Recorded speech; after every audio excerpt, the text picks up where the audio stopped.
Good morning, and thank you for joining us on this SAG-AFTRA live stream on YouTube. To stay informed about all of our live stream and video events, we invite you to subscribe to our SAG-AFTRA channel on YouTube. You can go ahead and do that right now. We'll be pausing throughout the presentation as we have with us Destiny Bradford and Rory Burton to translate the programming into American Sign Language. Destiny and Rory will be switching off periodically throughout today's events. The presentation will begin in just a moment. Please note that we've received many questions from members and viewers in advance of today's program, and we've incorporated as many as possible into our discussion. As a reminder, today's program is being recorded and you can watch the replay right here on SAG-AFTRA's YouTube channel, along with a lot more great content. We invite you to follow the conversation on social media using our official hashtags, hashtag SAG-AFTRA and hashtag Stop the Hate. And now, without further ado, please give a warm welcome to today's host, SAG-AFTRA President Gabrielle Carteris. Thank you, Pamela. Thank you. Thank you, everybody. Welcome. It is our final day of Stop the Hate Week Summit. It has been really tremendously powerful, and I want to thank you for tuning into our programs this week. We've had some incredible conversations. Wednesday, we had incredible panels yesterday. So I encourage you, please, to watch them or replay them if you have a time to do it. You can go to youtube.com/SAGAFTRA. That's youtube.com/SAGAFTRA. And you can visit sagaftra.org/stopthehate for additional details. You can also be part of the conversation, which would be really incredible on social media with the hashtags. Please use hashtag #StopTheHate and hashtag SAGAFTRA. So to kick off our first program of the day, I'm going to turn it over to SAG-AFTRA National Executive Director David White, who has been instrumental in advancing the union's diversity and inclusion initiatives, and he's a fierce advocate, always has been, for all of the members. Welcome, David. Thank you, Gabrielle. And of course, so have you. Just terrific work. It's wonderful to be here. Hello to everyone. It is impossible to have a conversation about diversity and racism without talking about implicit bias. It's an ugly truth that makes people uncomfortable. We all have them, and they compound every day after day, year after year, to create false narratives about different communities. Today, we're going to be focused on Black Americans, and the way Blacks are often portrayed and described in the media reinforces and fuels these biases. The impact on the Black community has been harmful and has been painful. I have felt this myself, as so many have. So how do you counter the negative impact of implicit bias? That's ground that we get to cover today in our discussion. Oscar-nominated director Kevin Wilson Jr. used a fresh lens to explore the full richness of the Black experience in a breathtaking Procter & Gamble-sponsored short film project called Widen the Screen. He uses this as a platform to reclaim the beauty of Black life in film. We are very fortunate to have with us today for this summit, Kevin, who will share with us how he directed the series, and he's going to give us some behind-the-scenes insight on his experience working with a predominantly Black cast and crew. Kevin will also be joined by Al Tyrone Williams, one of the featured actors in this discussion. Al Tyrone is an actor who recently appeared in Procter & Gamble's Widen the Screen with Kevin, and that was premiered, by the way, on the 2021 NAACP Image Awards. Al Tyrone has also just finished a Netflix movie, They Clone Tyrone, and he can be seen in BET's Tales, The Bobby Brown Story, and Dead of Night. Additional television projects include Homicide Hunter and Snapped, Killer Couples. We love to see him working. We love to see his work, and we're very grateful that the two of you are here. Welcome. Kevin, let me turn this over to you. Thank you, David, and thank you to SAG-AFTRA and P&G for inviting Al Tyrone and myself to join this event, join the week of events that you all have put on so that we can talk about our process of making Widen the Screen, a project that we're both deeply proud of and passionate about. Widen the Screen is a short film that was made to kick off a larger initiative by Procter & Gamble to address stereotypical images of Black people in advertising, film, and television. It also addresses the issues of diversity both in front of and behind the camera. The purpose of it is to show you what those stereotypical images are, reveal the implicit biases that one may have about the individuals that are in the spot or who are being depicted in the spot, and then to subvert those images and show you what we're referring to as the fullness of Black life, the joy, what life really is and what reality really is for Black people, something that we feel is not always fully found its way into mainstream cinema and mainstream television and mainstream advertising in a meaningful way. And as David mentioned, it premiered during the NAACP Image Awards this year. And since that time, people all over the world have been sharing it and having conversations about what it made them feel. And we've really been deeply moved by the response to the spot.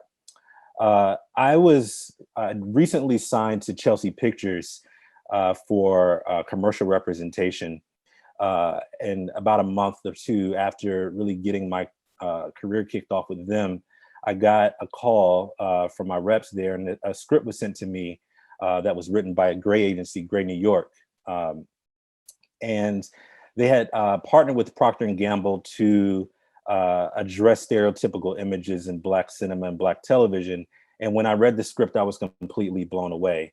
I was blown away because this was a conversation that I've been having amongst my group of filmmaker friends, and conversations that I've been having with my family, just about why it's so important that we depict Black people in their fullness on television and film, because it has real life ramifications. The images that we portray, the images that we project, has a real impact outside of the screen. And so when I saw what Procter & Gamble and what Gray were trying to do, I instantly became passionate about it and wanted to do anything that I could to be a part of the project. Really, it was three things that really kind of jumped out at me, three things that they were trying to do that really moved me. The first was that they were trying to address issues that have really been impacting the Black community for decades. How we're depicted, how we look, how we and how those depictions affect real life people, and how we see the impact in the news and the media every day. We're kind of seeing it play out right now in Minneapolis. The second is that they were interested in hiring an all Black crew. And I thought that was very important, just because I had recently come off a project where we were telling a Black story, and I was one of the only Black members of the crew on the entire set. And usually when we ask for Black crew members or Black women, Black men to join the crew, the response we get, especially when it's a union project, is that we can't find anyone. We just want to hire the best person for the job. And P&G stressing the importance of having a predominantly Black crew and a predominantly Black union crew, it just kind of reinforced how I felt, which was that we're out there, we're talented, we're in the unions, we're interested in working, we have the expertise, we have the talent, and we just need the opportunity. And finally, the third thing that got me really excited was that they were not trying to attach Black humanity and the demand to respect Black people to the success of Black people. It wasn't we're human because we are lawyers, doctors, and famous actors, but it was just we should be respected and loved and adored, and we should be cherished just simply for being human. We should be respected just because we love and we have joy and we spend time with our families. And so that is what we sought to depict. It is a message and an endeavor that I could get behind 100%. And I'm really excited to share it with you now. So you can go ahead and roll the commercial.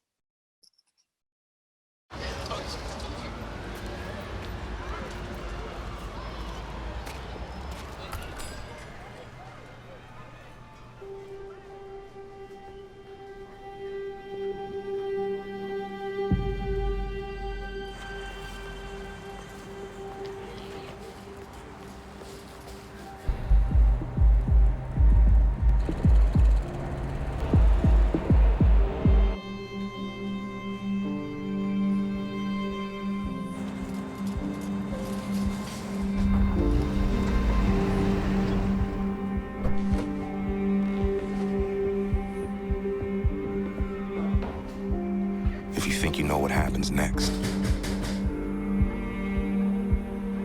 Ask yourself why. These are the Black stories we've been shown. A narrow view that limits our understanding.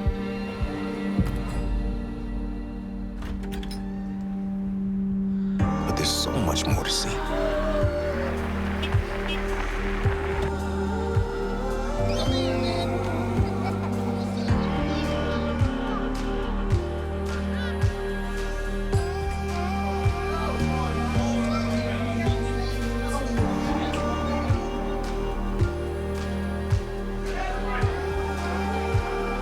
The full picture of Black life.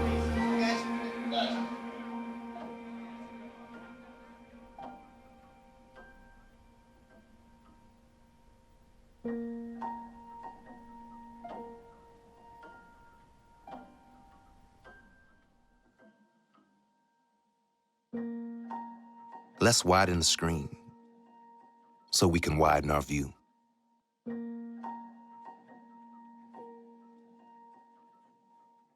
So thank you for watching it. One of the things that I felt was really important to understand about Widen the Screen and my approach to directing was that widening the screen to me as a director meant that the images that we are seeking to show have been there. You know, it's not something that we need to recreate, and that we need to kind of drum up out of nowhere. It's something that's been there for decades, and that we just need to widen our screen and so that we can see what's already existed. And in the process of researching for the project, when I was putting my pitch together to pitch to Gray Agency and Procter & Gamble, I was looking for images of Black joy. And I'm from the South. I'm from a town in North Carolina called Durham.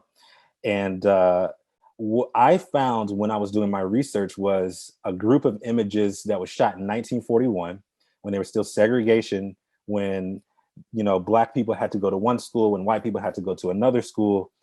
Black people couldn't go into, you know, restaurants. We all know what those images are. But the images that I found were of young Black kids riding bikes and laughing and being joyful and loving each other. And they were all laughing hysterically, looking into the camera. And that was so beautiful to me. And what that said to me was that even though we've not seen this depicted in the media, even though we've not seen this depicted in film and television, this has always been here. And so what we sought to do with the commercial, what we sought to do when we were putting everything together, were find collaborators and find actors and find people who just naturally embodied that spirit of joy, this joy that's kind of been there throughout the decades, and the joy we can feel in, you know, when we're talking to them. See, because to us, it's bigger than acting. You know, when I met with Teron Williams, when we were first talking about casting him in the project, his smile, his spirit, everything just kind of resonated joy and love and peace. And, you know, that is just kind of what we were wanting people to feel when they watched it. So it was more than just, you know, when we were casting the project, it was more than just finding actors who could be serious and then who could be funny or be fun. There was people who really kind of felt and aligned with what we were trying to say, and people who just embodied that natural, peaceful, joyous, loving presence. And so we were really excited to find Teron. We were casting the project. We worked with a casting director out of Atlanta where we shot, and they sent us many headshots and submissions.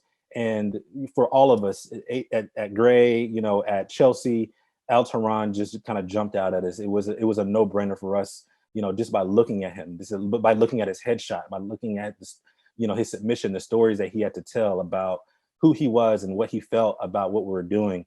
And so we were very happy that he submitted, and we were very happy that you know, people who saw the commercial you know, resonated with who he was and his character, and we're really happy to have him here today. Teron, what's going on, brother? Hey, what's going on, champ? Like I tell you all the time, man, I sincerely appreciate you, Gray, Chelsea Pictures, everybody for bringing me on board. Just to even touch on how the process or what it meant to me. When I initially saw the script, I was so frantic because I was on set for something else. So I had no idea that it was even a story of this magnitude that was going to be told. So I just treated it like any other audition. I just wanted to reach my scene objective, and I was just going to leave it behind me. But when it came back to the callback, I began to dive a little bit into it, and I'm like, oh, wow, we might be onto something here. And I did the callback, and then I actually got a chance to come face to face with you. And then when you gave me that improv situation, I love improv, but the improv situation was you just picked your niece up from school and she just got ridiculed about her hair by two white little girls. And now we see them walking across the car. So what am I going to do? So when I tapped into that moment, I really resonated with it because I personally have put so much emphasis on trying to conform to societal norms because I want to survive. I not only want to survive, I want to succeed. And when I think about those who are successful in this industry, it's rare you see someone who looks like me.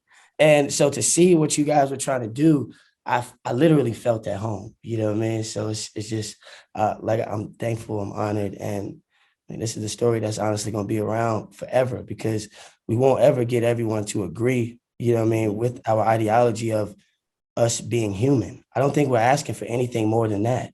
We're all human. So we should all be given the same fair chance. You know what I mean? So I think, one of the beautiful things, that I think it was about working with you, and we spent a lot of time together in the car shooting, was that this wasn't just a commercial for you, or for me. It was something that really meant something because both of us, and I know you have a story to tell, we've experienced the impact of negative stereotypical images in our real lives. But before we get into that, let's show some behind the scenes footage. We can roll that, and then we can kind of talk more about some of the experiences that you had in your real life that you brought to the set. So you can go ahead and roll the BTS.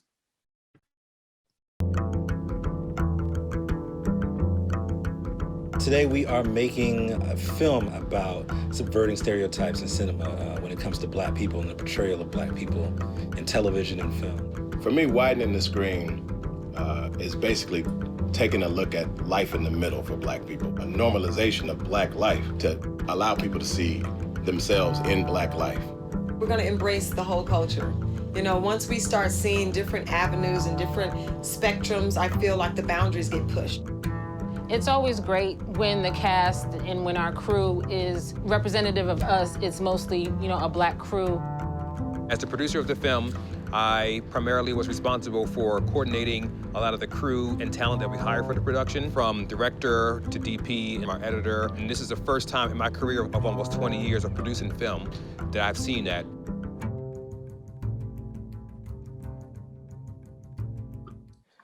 I remember being in grad film school, man, and my second year of film school, there was a really big movement to have our faculty and staff address the curriculum and the lack of Black films in the curriculum, because there were students in the school who, for one reason or another, really couldn't understand the impact of the images that they put in their movies.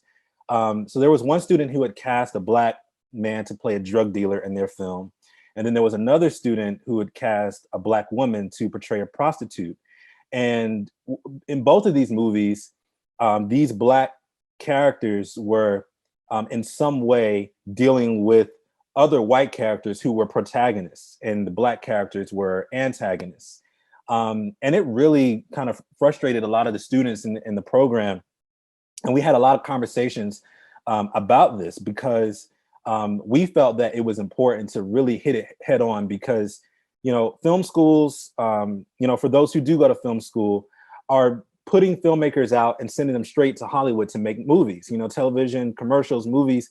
And so if you don't learn when you're in these programs what these images mean and the power behind them, then you're going to take the biases that you have, and the lack of knowledge that you have, and you're going to apply them to films that reach millions of people, and then the cycle is going to continue. And I just remember a friend that I have who's not from the United States, and we met in school.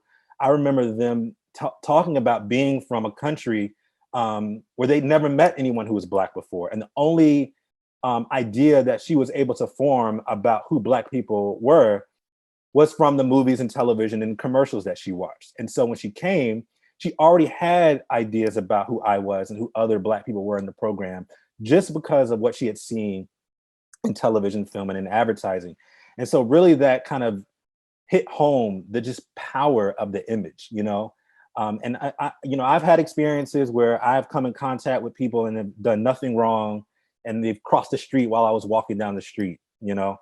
I'm wondering if you've had experiences, you know, that you can talk about, you know, where someone may have kind of felt some way about you, and you knew that was because of how you and people like you are portrayed in the media and in television and film.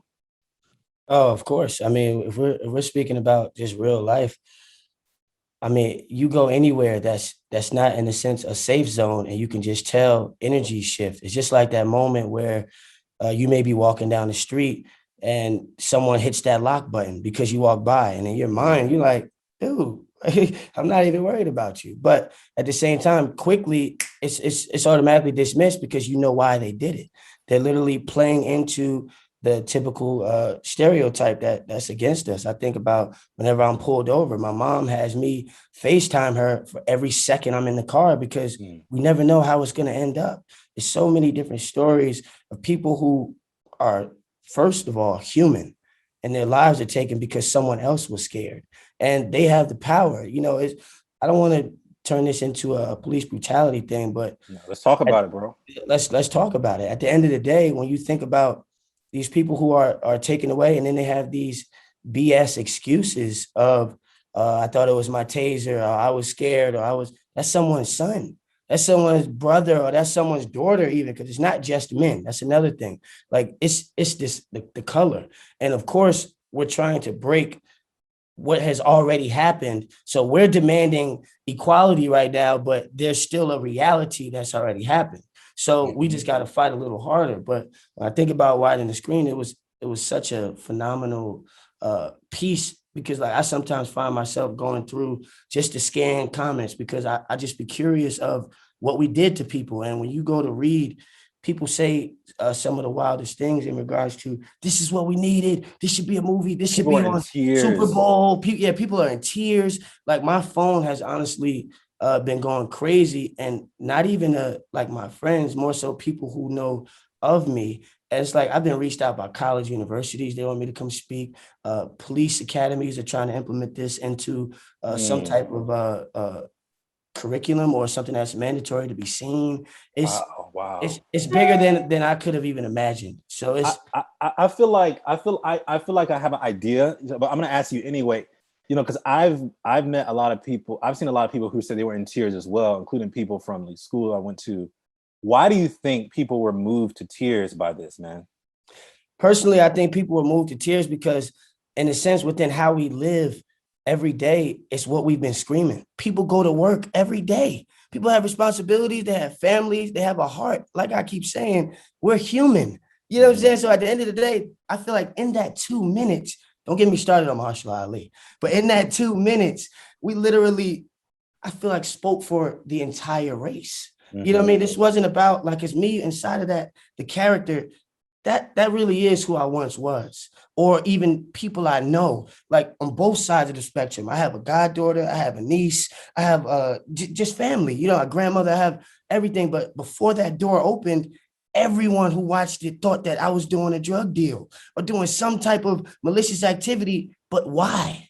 Like, why? Why does this say that? Why does a chain say that I'm not human, or I'm aggressive? Or so I feel like we literally spoke the truth of the entire race with that one, Kev. I'd like to recognize the team at Gray, Rondell, and Ben Howard, because one of the things that, you know, Ben and Rondell were really pushing for us to do, and one thing I'm glad that we were able to do, was really show you with your family in the context of the spot. And you said something about it earlier. You said, you know, yes, yeah, you know, I may walk by your car and you may lock your door, but like, I have a family, I have a daughter, niece, you know. So I think, you know, that last shot of you walking through the house and dapping up your uncle, and, you know, you see the, you know, the fish and the cake and all those things, and you see you hug your niece, A lot of people think it was your daughter. Yeah, a lot of people thought that was my daughter. But we see you hug your niece. That's so important. And the reason why it's important for me as a filmmaker is because we've seen so many images. You know, we either see Black folks as drug dealers or what have you, or murderers and terrorizing people, or we see them as these super successful executives or doctors or lawyers. And you know, and Gemma Williams hit it really on the head. He said, we're trying to show life in the middle. You know what I mean? We're trying to show life for us when we go home, when we interact with the people we care about. And so you really did a really wonderful job. First of all, the chemistry was wonderful through the roof. And I know we were working really hard in the wardrobe fittings to really build that chemistry, but it was a no-brainer. It seems like this is just, this isn't just a character pretend, seems like who you are in your everyday life. Can you talk about just like your family? If you saw anyone, any of your family members in the family that we built on the screen? Yeah, oh yeah.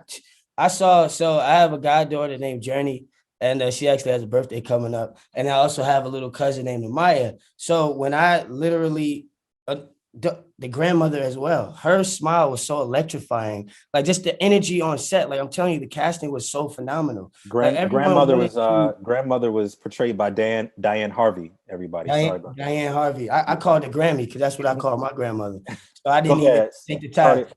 Sorry to interrupt. But nah, it's cool. So it was just a situation where I literally felt, and then that's the thing, because we're all playing for the same team, that was my family. At the end of the day, with that kind of message, y'all are my family now. So literally, that's why if you remember, I would always say, yo, Kev, how was that? Am I doing what you need? Let me know, man. Don't hesitate. Because at the end of the day, we're trying to reach the scene objective and ensure that this message gets told properly. But everyone played by the same rules. And help me refresh my memory. Who was the niece played by? Because she was phenomenal. Yeah, her name is Sarah. Sarah, and it was a long shoot night, so she almost was falling asleep. But once we got into it, and I'm just a bubbly person, so I'm naturally going to awaken the giant inside of people around me. So once we got to getting that dance move going, y'all let me live with that one, and it was love, man. I'm blown away, man. Just not even about me, but just because we did it, we did it. And it's just the start. There was a moment, man, and we're going to say this, and I know we don't have too much more time, but I want to say this. There was a moment we were on set, and I just kind of want to talk about working with you for a second. We were in a really kind of tense night because we were, trying to get everything, and the moment was tense as well. We're outside in front of the car. It was like 1 o'clock in the morning or something like that. And you asked me while I was waiting to set up a shot, how was my spirit? And that kind of changed everything for me, just in terms of my approach to directing the spot. It was less about getting a shot and more about making sure that my spirit and everything was in check so that people would feel and understand what we were trying to say. And I'm just curious, man, like, are you in tune with your spirit and emotion, like with what you brought to this project, and really any project, but this one in particular? And what was it that made you kind of ask that? Well, for one, I saw, and I wouldn't say you were up against a lot, but everything was happening so fast. People are pulling you in so many different directions. And not once did I see someone genuinely ask you how you were doing. I'm just chilling in the car. And I mean, at this point, I feel like you were a friend. So I'm like, yo, hey, Kev, hold up real quick, man. How's your spirit doing? You good? You need anything? Like, you know what I mean? Let me know, because I want to help you. I don't really look at titles. I don't think about someone's a PA or something. Man, we all playing for the same team. And to answer your other question, I am in tune with my spirituality. I'm also a believer in God. But at the end of the day, I also believe in energy. You know what I mean? And you can't really fake the funk. And I'm always going to try to ensure that we're all, and when I say we're all, whoever I'm around is either on the same playing field or even better, because you being better is only going to push me to become a better version of myself. So I just wanted to send you love, peace, positive energy, and light in that moment, and let you know you had someone on your team. And one more thing, I just want to say thank you, man. That really speaks to for me as a director, why it's so important to have people who look like me on set. You know what I mean? People who understand the cultural experience that we have, that we're trying to depict, and just people who just kind of share the love, you know what I mean, on set, because it's not just about getting a shot. It's not just about, getting our days and all these things, while that's all very important, between yourself and Kenton Cummings, the line producer, and Ben Howard and Rondell and all these folks, it really did feel like a family. And that was important. I directed a lot of stuff over the last 10 years. I never worked with what we had, which was a 96% of the crew was people of color, 92% were Black, 40% were women. I'd never worked under that environment before, and everyone was on their A game. And you asking that question just kind of hit the nail on the head for me about why it's important for me to be in a culture like that, because it's not just about making the film, it's not just about making the commercial, but it's also about feeling the love while you're doing it. You know what I mean? And so I really appreciate you for that. I think David's about to jump in. I know we're probably running out of time. Thank you, Ken. Look, here's the situation, though. We could listen to the two of you for hours. Like, the energy of the project is coming through in your conversation. You two are just showing the fullness and the richness that you displayed on screen, which is just remarkable for anyone who hasn't seen the Widen the Screen. These episodes, this project is just magnificent. I felt it then, I feel it now. It's beautiful. Listening to you, waking up the giant, Alteron, you wake up the giant in all of us. Brother, really showing true beauty and the richness that you're trying to bring on screen. You're bringing here in this discussion. I cannot tell you how much we appreciate your being here, and genuinely how sorry I am to have to bring the conversation to a close so that we respect the time. Thank you. Thank you for having us. Thank you. Thank you for being here, and thank you for the art and the storytelling that you're bringing. I speak for all of us. We're just amazed, blown away by your energy, your vision, your craft, just amazing. So thank you. For all of us and for the audience, please know we are back at 10:15 a.m. Pacific, 1:15 Eastern, and that's when we will have our next panel, Normalizing Diversity. So we're going to take a break. Thank you again so much, Kevin, Alteron. Thank you. Thank you all. Thank you, SAG. Thank you, everybody. Really beautiful. Thank you. Very powerful. Thank you. Take care.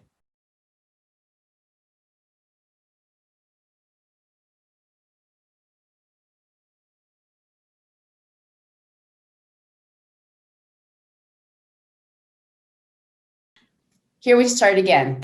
So let's be forthright with each other. The pursuit of diversity, equity, inclusion in society is an endeavor that will never end, because we have to unwind generations of discrimination, exclusion, and patterns of bias that are drilled into our institutions, workplaces, and yes, personal beliefs. If we pretend otherwise, we cannot truly make progress, because honesty and openness are absolutely necessary to make changes.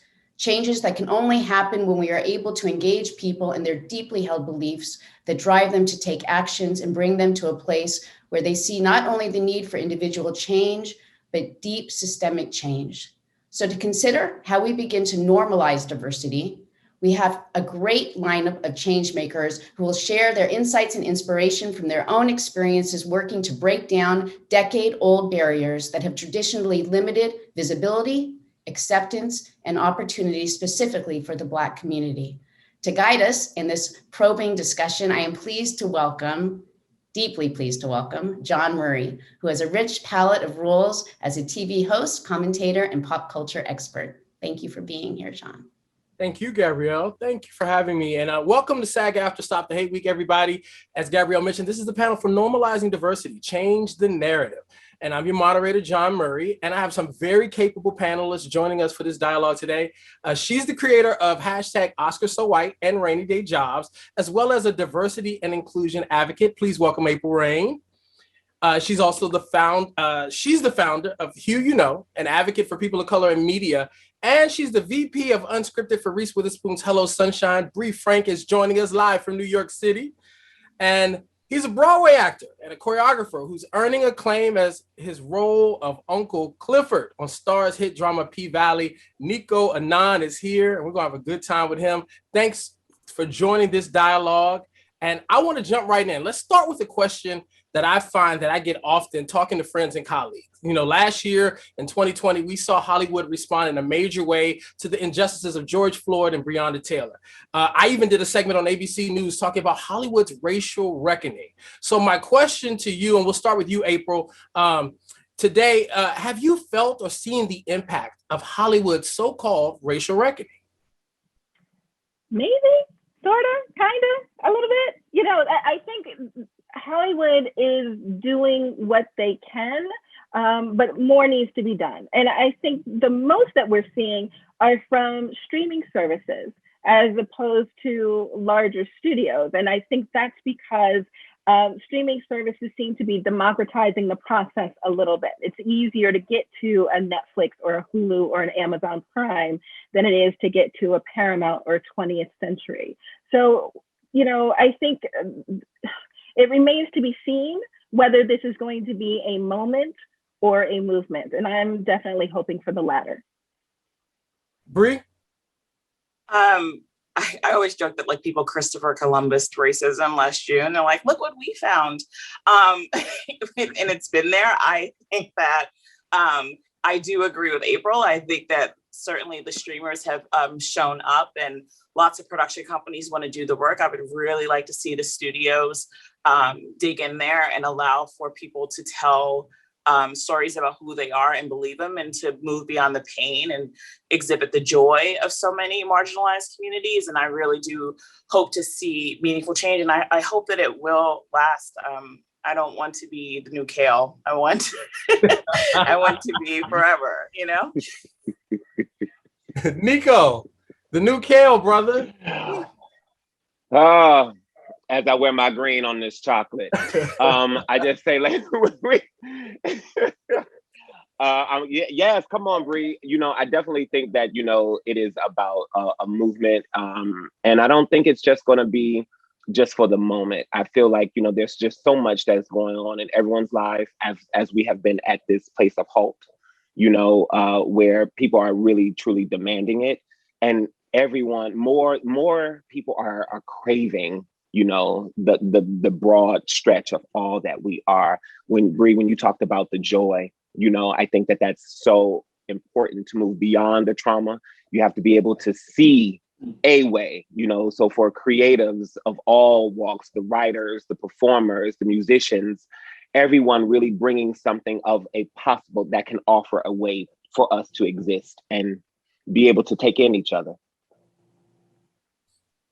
I'd love to hear from each of you. What things do you think Hollywood could do to better address the issues of diversity and inclusion? I know for me, I saw the social media posts with Black Lives Matter and other hashtags.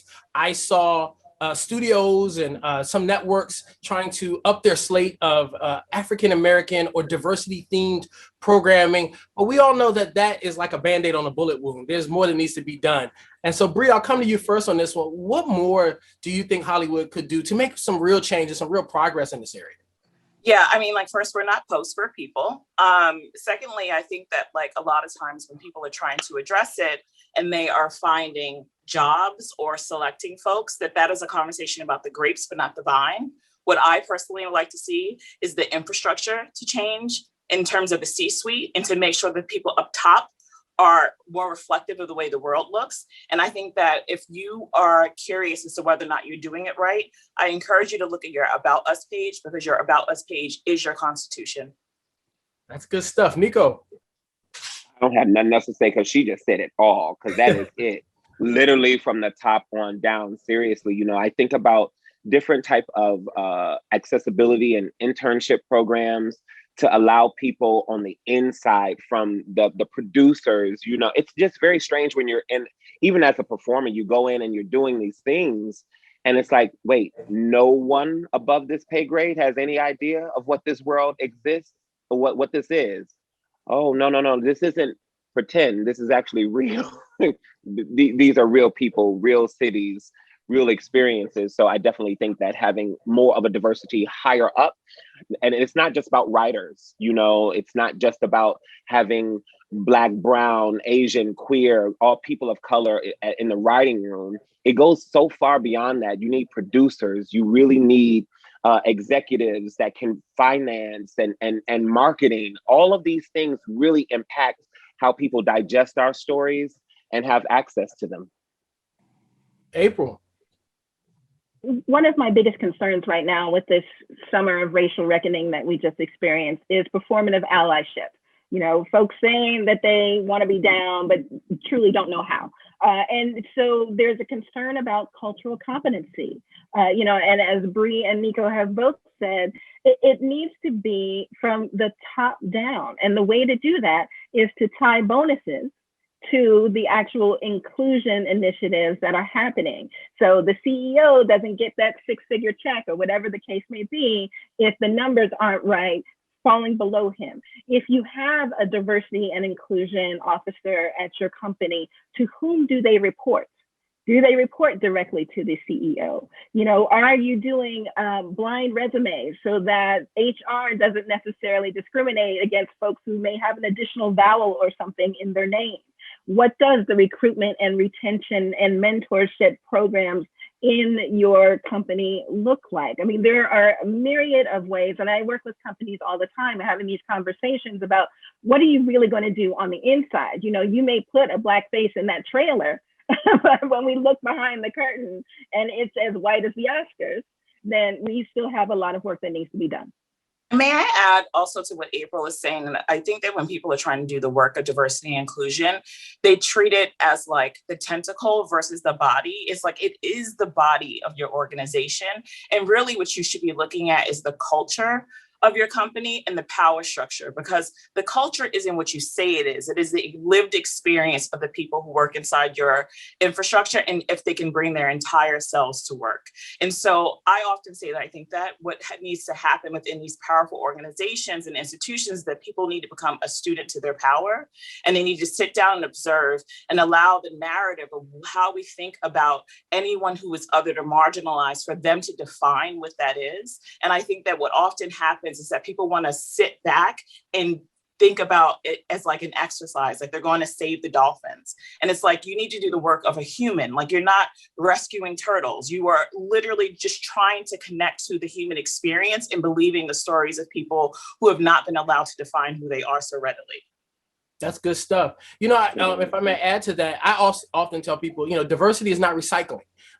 Taking one or two people and giving them every opportunity is not meeting diversity. You know, so often we put emphasis on the scripted and the unscripted space in Hollywood, but even the hosting space. You know, I did a piece, TMZ interviewed me about the lack of opportunities for Black male hosts in Hollywood. Like, there's no Black equivalent to a Ryan Seacrest. You know, when I go into meetings, people say, well, you know, you're a generalist. I don't know what to do with you. And I say, do with me what you did with Tom Bergeron. I want to be the Black Tom Bergeron, the Black Regis Philbin, because we really don't have a lot of equivalents to those, because unless you are a former NFL player or was a king of comedy, it's hard in the hosting space, particularly for Black men, to get jobs. So stop recycling the same people, take a chance, build new stars. You know, that's one of the things you can do to be more diverse and inclusive, because you're showing that you see the value in a fresh face, just like you would if, you know, we were a beautiful blonde or a beautiful white guy out of Idaho. You know, you take a chance on them and break them in the business, break new stars, tap into fresh faces, and give a chance to people that often are needing a chance and an opportunity. And speaking of that, Nico, you know, you've been doing good work for years in theater as a choreographer with guest starring roles, but you rose to prominence due to your standout character in P-Valley. What was it like trying to be seen in this business before actually breaking through? That's a doozy.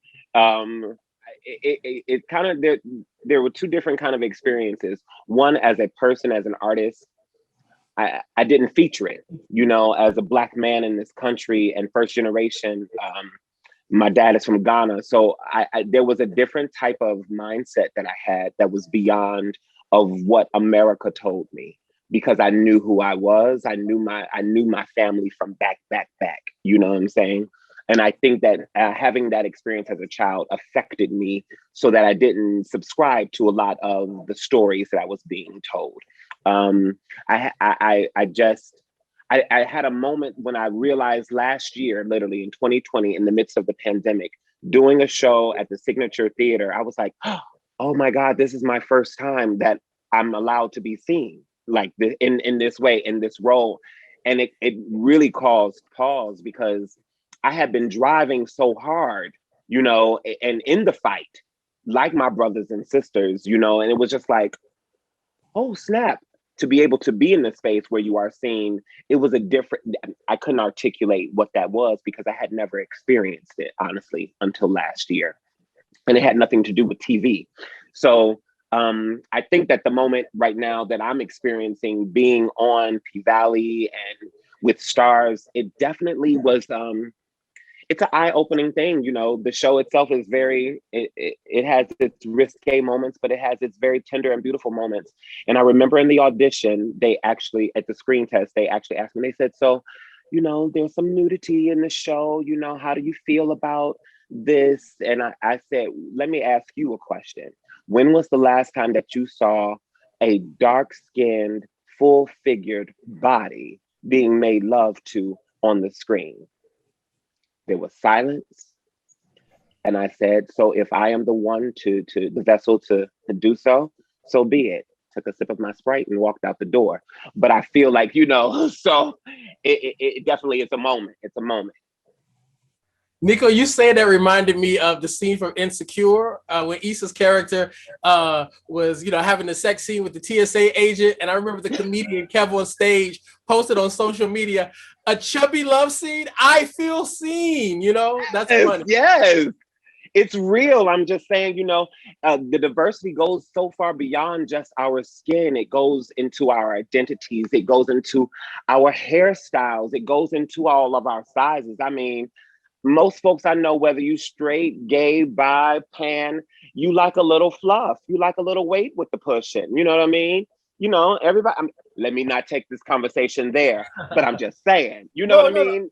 No, we get you. Because I think when the movie Precious came out and Gabourey Sidibe really broke through and was able to do roles beyond that and not fall into a Hollywood stereotype, it was a real victory for women of color in Hollywood, because it showed that you just didn't have to be the ingenue or the starlet or look like Halle Berry to have a certain level of success in this business. And so when people take a chance and those opportunities birth careers, it is a win for diversity. So you're talking right, brother. April, you captured the frustration of so many Black creators when you launched the Oscar So White hashtag several years ago, and it really created a movement that impacted real change. What were you thinking in the moment when you ultimately used the hashtag, and how does it feel to really have sparked such a shift in the culture? You know, I would love to tell this really sexy story about how I was ideating and strategizing with my team around a mahogany conference table. You know, we said we are going to affect the industry for the next 18 months. But no, the truth is, Chris Hemsworth, who plays Thor in the MCU in the Marvel Avengers series, was one of the presenters in January 2015. And I said, I need Thor in a suit on the biggest screen we have in the house in HD. And so I was getting ready for my work. I was a practicing attorney at that time in the family room. So I'm half dressed in the family room, listening to Thor, having a moment with the nominees. And I realized that there were no people of color nominated. Now, 2015 means the 2014 films, right? So we're talking about Selma. You know, we're talking about Beyond the Lights. There were some great performances that could have been recognized that year, but they weren't. And so I picked up my phone, which is typically embedded in my forearm, jumped on Twitter and said, Oscar So White, they asked to touch my hair. And that's it. I was being snarky and petty, as I often am. I got ready for work. I tuned in around lunchtime back to Twitter, and based on that one tweet, the hashtag was trending around the world. And so now we are having these conversations about not just diversity, but also equity and inclusion, not just with respect to the Oscars, but the entire entertainment industry. And in fact, others have created hashtags that are similar, like Journalism So White, and Government So White, and, you know, Tech So White, and so on, because this is an issue that is rampant throughout this country, not just with respect to the entertainment industry. I also very much acknowledge that I stand on the shoulders of Harry Belafonte and Ruby Dee and so many other artists and activists who have been saying the same thing for decades. I think, I had the privilege of having the platform that I did, but the fact that we are still having the conversation about about breaking these ceilings, about what diversity means versus equity versus inclusion, and what can we do, now 6 years later means that we definitely haven't gotten to the promised land, and the pendulum seems to swing back and forth with respect to progress as well. April, if I can follow up on that though, unlike a lot of, listen, people who participate in what they call hashtag activism oftentimes get criticized because it's like you do something on social media, but there's no follow-up, there's no real work. You actually was able to follow this thing up, and you really have become a very vocal and physical presence in this space, and you really are making change. So what were you able to do to just kind of empower yourself to actually, use that hashtag to impact the culture? Because we have hashtag moments that don't move the needle, but you really did. I mean, you shifted the Hollywood culture with that. Thank you for that. I had to get up to speed because I was just a film watcher. I was a moviegoer like everybody else. So first and foremost, I had to say, okay, well, how white are the Oscars? And it turns out like copy paper white, like Birkenstocks in the wintertime white, like, mayonnaise is too spicy white. It was a problem, and it still is a problem. And so that was part, educating myself and then educating the folks who were sort of listening to what I said. And in fact, I created Oscars So White in January 2015. It wasn't until a year later, January 2016, when once again, there were no people of color nominated for any of the acting categories, that I think it really took off. Because folks were like, okay, well, one time is a fluke, 2 times is a pattern. So let's see what she's actually talking about. And I acknowledge that, social media is great. It's where I live 24/7, but there are like 4 or 5 people on this planet who don't have Twitter. And so, it's important for me to write about this, in various publications. It's important for me to speak about this. It's important to build a community around this issue. And I'm so thankful that there are people like Kalpana Katago and Fanchon D. Giovanni Cox, who created The Inclusionist, for example, and Michael B. Jordan was an early adopter of the inclusion writer who said, okay, I'm going to commit to a certain percentage of folks in front of and behind the camera, who are from other or marginalized communities. Obviously, Ava DuVernay is a prototype here with her Array Productions and Array Now and everything that she's got going on, committing to having nothing but people who identify as women being showrunners and directors on Queen Sugar. That matters. So, I don't take credit for any of that. I'm happy that the conversation is still moving forward, and whatever I can do to lend my platform to continue to have this conversation, I'm happy to do. Good stuff. Now, Bree, you sit at the intersection of being an advocate for people of color in media and also helping to develop content for a major production company. Tell me how your passion and your profession work together to make impact. Well, I think that first working at Hello Sunshine gives me the ability to have those worlds merge. Oftentimes, my profession has not been in alignment with my passion. I happen to be at a wonderful company who puts women at the center of the story and really works hard to telling amazing stories that amplify the voices of most like Black women, which is like amazing. I think that for me, being at a place that the synergy matches what I started with Hugh, which when I started Hugh, I was sick of seeing just me. I was sick of being a unicorn. Hugh started as a Facebook group with 27 people. There are over 15,000 of us there now, really looking to like help each other out, be a source of community and to uplift one another. And so I think that in terms of the productions and stuff that I do, I just am really fortunate to be at a company to tell such amazing stories. Like I'm excited about everything that is on our docket. And then how much they support me when it comes to Hugh and really helping me get my voice out there and being like champions in the work that I'm doing outside of the company. Good stuff. Good stuff. Now, allyship is the new buzzword when we're talking diversity and inclusion. And I know I've had some real allies that have helped me on my journey. I'd love for each of you to share your experiences with allyship and why we need more of that for diversity and inclusion to really be a thing. I'll start with you, April. So I want to push back a little bit and say that instead of allies, what we need are advocates and accomplices. And so let me give you my definition, right? The ally is the person who says, oh my goodness, you are so put upon, you are so oppressed, that's horrible. Do you want some coffee? Like, you know, and that's kind of it, you know, and that's the performative thing, right? That's the safety pin on the jacket or the pink pea hat in the, you know, but I'm still gonna high five that cop as I'm, you know, walking this march.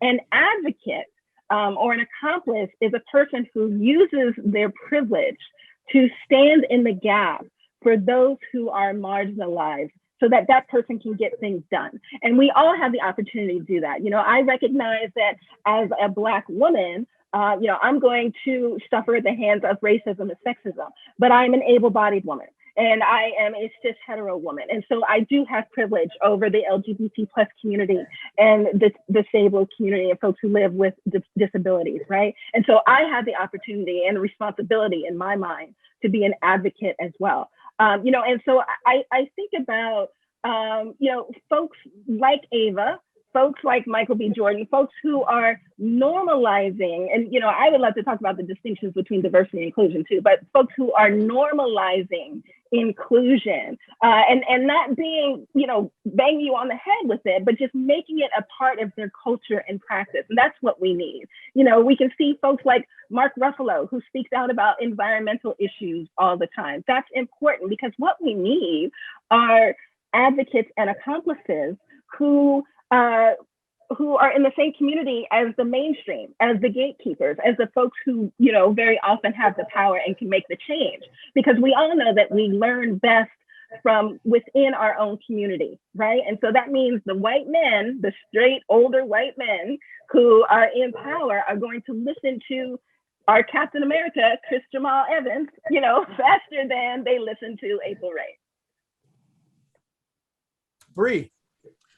I mean, exactly what April said. I think that I am all about accomplices and advocates and not the allyship. I think sometimes when you think about an allyship, people end up being woke Karens and they read white fragility, they understand the thing, they put all the posts up, but then when you want them to show up, they end up being like Miss Millie in The Color Purple. And I just don't think that that's helpful. I think that what we want is for folks to really stand in the gap, use their power. We all, no matter who you are, you have power and you have a responsibility to use it wisely. As an able-bodied person, it is my responsibility to think about places that only have stairs.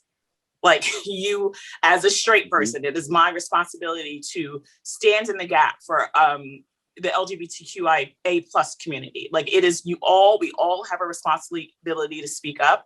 And I think that people are doing the work and they think that it's foreign. And I really think that we all should come from a place where we feel like when I'm not in the room, when April is not in the room, when Nico is not in the room, like make sure you're coming from a space where you believe that your hate is not safe with me. So I need you to speak up when I'm not in the room, when no one's looking. Put your thumbs away and be an actual human and stand in the gap for other folks. Nico. This is church this morning. This is so much word.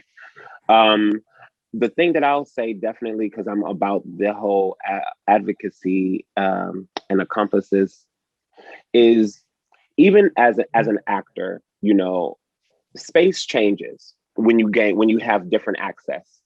And as that space changes, so does my responsibility, so does my voice.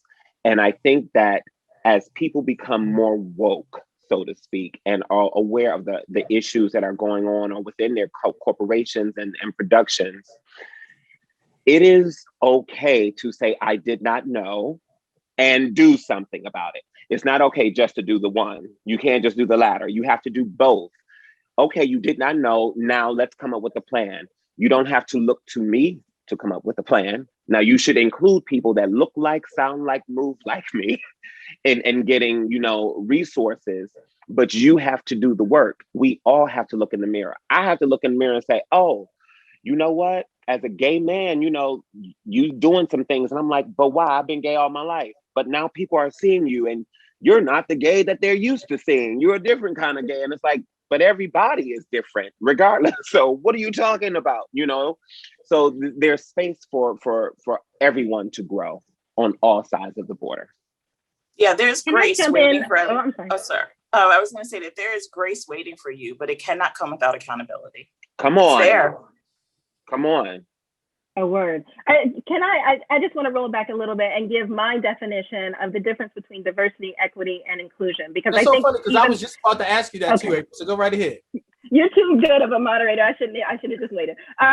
So for the easiest way I can do is give you an example. Okay, you as a white person want to throw a party. Okay, and you invite everybody in your Rolodex or your network, right? That's diversity. You've invited everybody to the party. Equity is to have a sliding scale for tickets so that everybody that wants to attend can attend. Inclusion is actually asking folks who don't look like you to dance.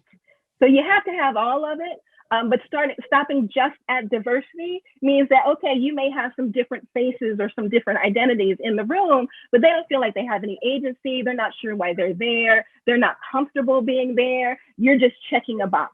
So really, in my mind, the goal should be equity, making sure that everybody that wants to be there can, but inclusion, so that we know that everybody is having a good time with agency and power and comfort within that room.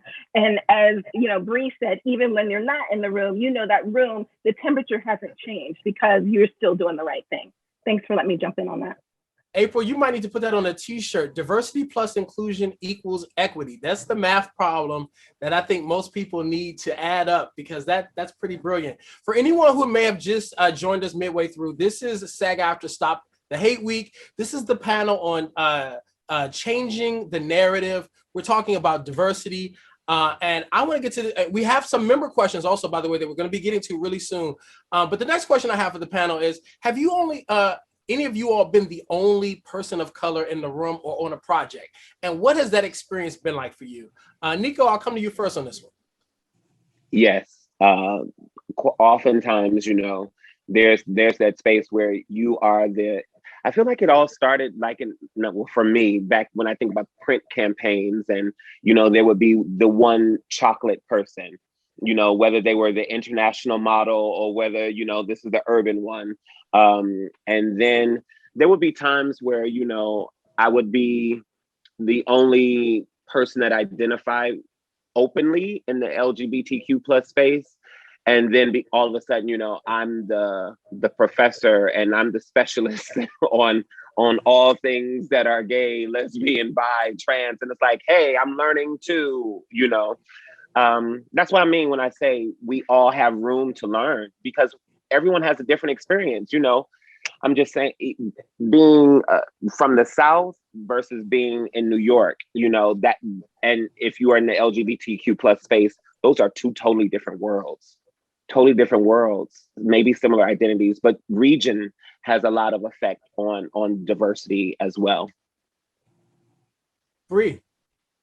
I mean, certainly, as someone who works in production management and as a TV exec, I am a unicorn. I'm sick of it. I think that I've entered so many different spaces. I just don't see enough of me. I see certainly a lot of creative folks, but just on the production management side, it's very difficult to go beyond being, at a manager level and having people invest into you. And if you want to talk about the difference between an ally and an accomplice and an advocate, we should move away from mentors and start talking about sponsors. And I really would like to see a concerted effort to meet the supply and demand issue while Black folks are as popular as oat milk is right now. I really want to see people invest into bringing people through all branches of production and film and creation. Yeah.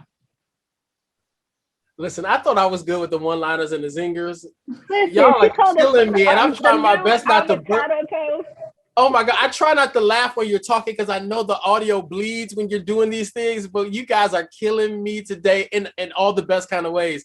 April, I'm coming your way.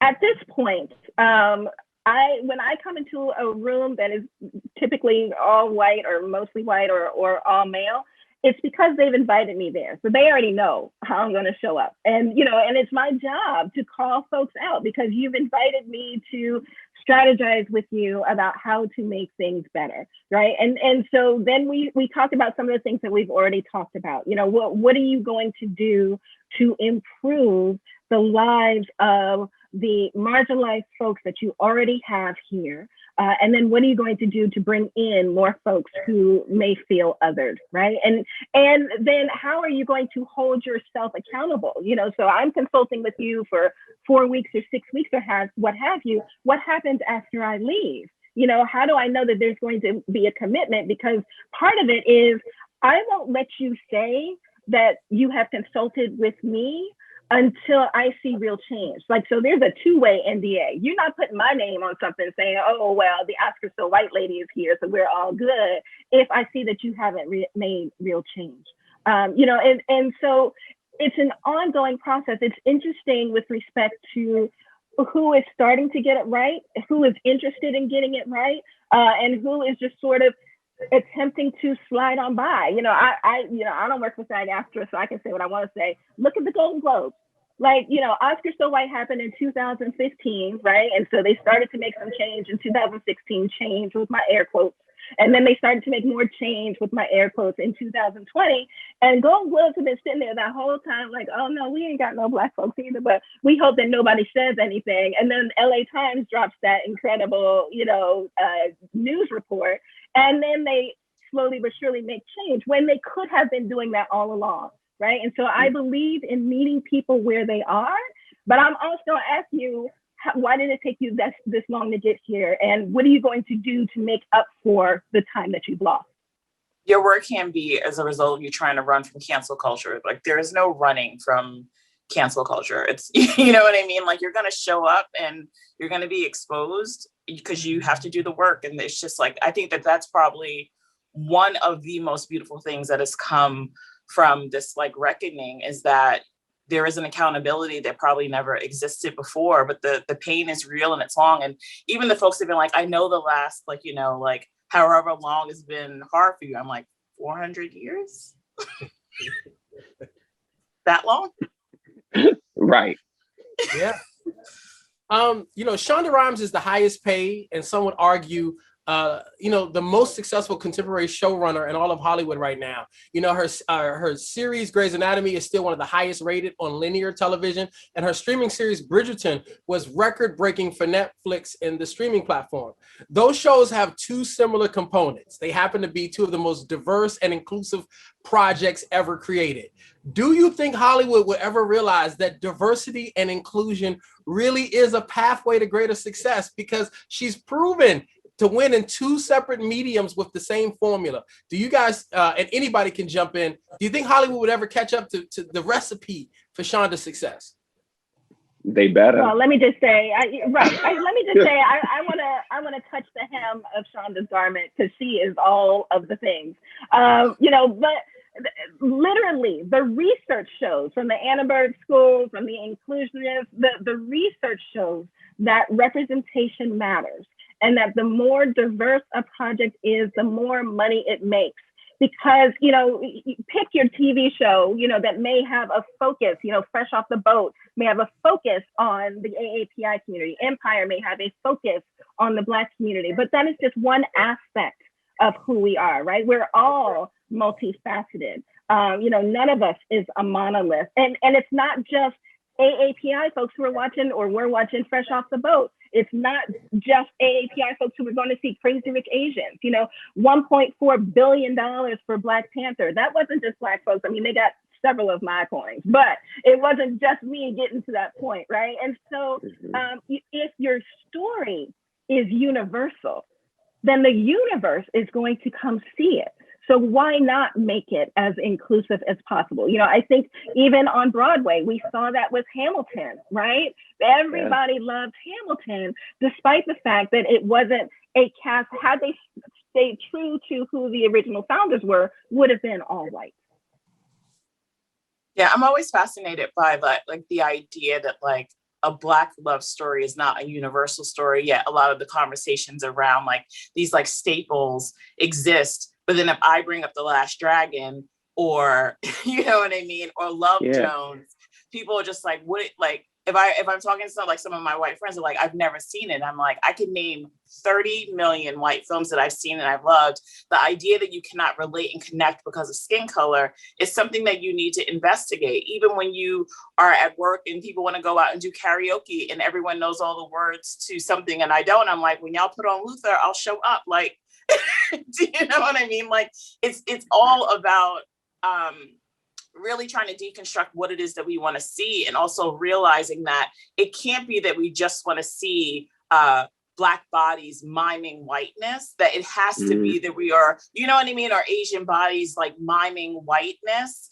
And I want to be very clear to distinguish like white people from whiteness, because whiteness is the issue. And so like even with like hashtags about Stop the Asian Hate, or, you know, like any of the hashtags that go, like, we're still not having the conversation about who is the instigator of the, you know, the destruction of bodies, and who is creating the hate, and who is creating all of the things, all of the oppression. Like, we have to look up, not down or across. Anyway, I really think that we have to focus on the things that matter. And I think that if Hollywood wants to get it right, like Auntie Oprah says, there is no growth in shame, and shame is the road to diversity. It is not the road to inclusion, equity, and belonging. And the moment that we focus on equity, inclusion, and belonging, the diversity will come. But you cannot be running from shame and, you know, like running from cancel culture because you feel ashamed that you haven't gotten it right. And then you go for diversity, but then no one is allowed to be themselves. Like, it's never going to work. Nico, Bridges gave us Super Soul Sunday on a Friday afternoon. Listen. But I want you to chime in on this too. I think it's really all about, like, you know, eradicating like antiquated systematic culture, you know, whether that's it, again, you know, we're artists, the whole SAG-AFTRA panel, but it goes so far beyond just our industry, you know. But I do think I realize that as in our industry, we have a power to show a way that the world can be. So I think definitely embracing that, owning that on every level, whether you are a costumer, whether you are a director, whether you are a writer, whether you are a producer, whether you are an executive, you know, taking that accountability. We all have things to do that can just totally change and uplift us. And, you know, even in the hosting space, you know, there've been, I've had several major network deals or been attached to show pilots and things that at the 11th hour, they decided to recast my position, either female or with a white male, because in very delicate terms, they would tell my agent, they wasn't sure that Mildred in Montana could identify with me.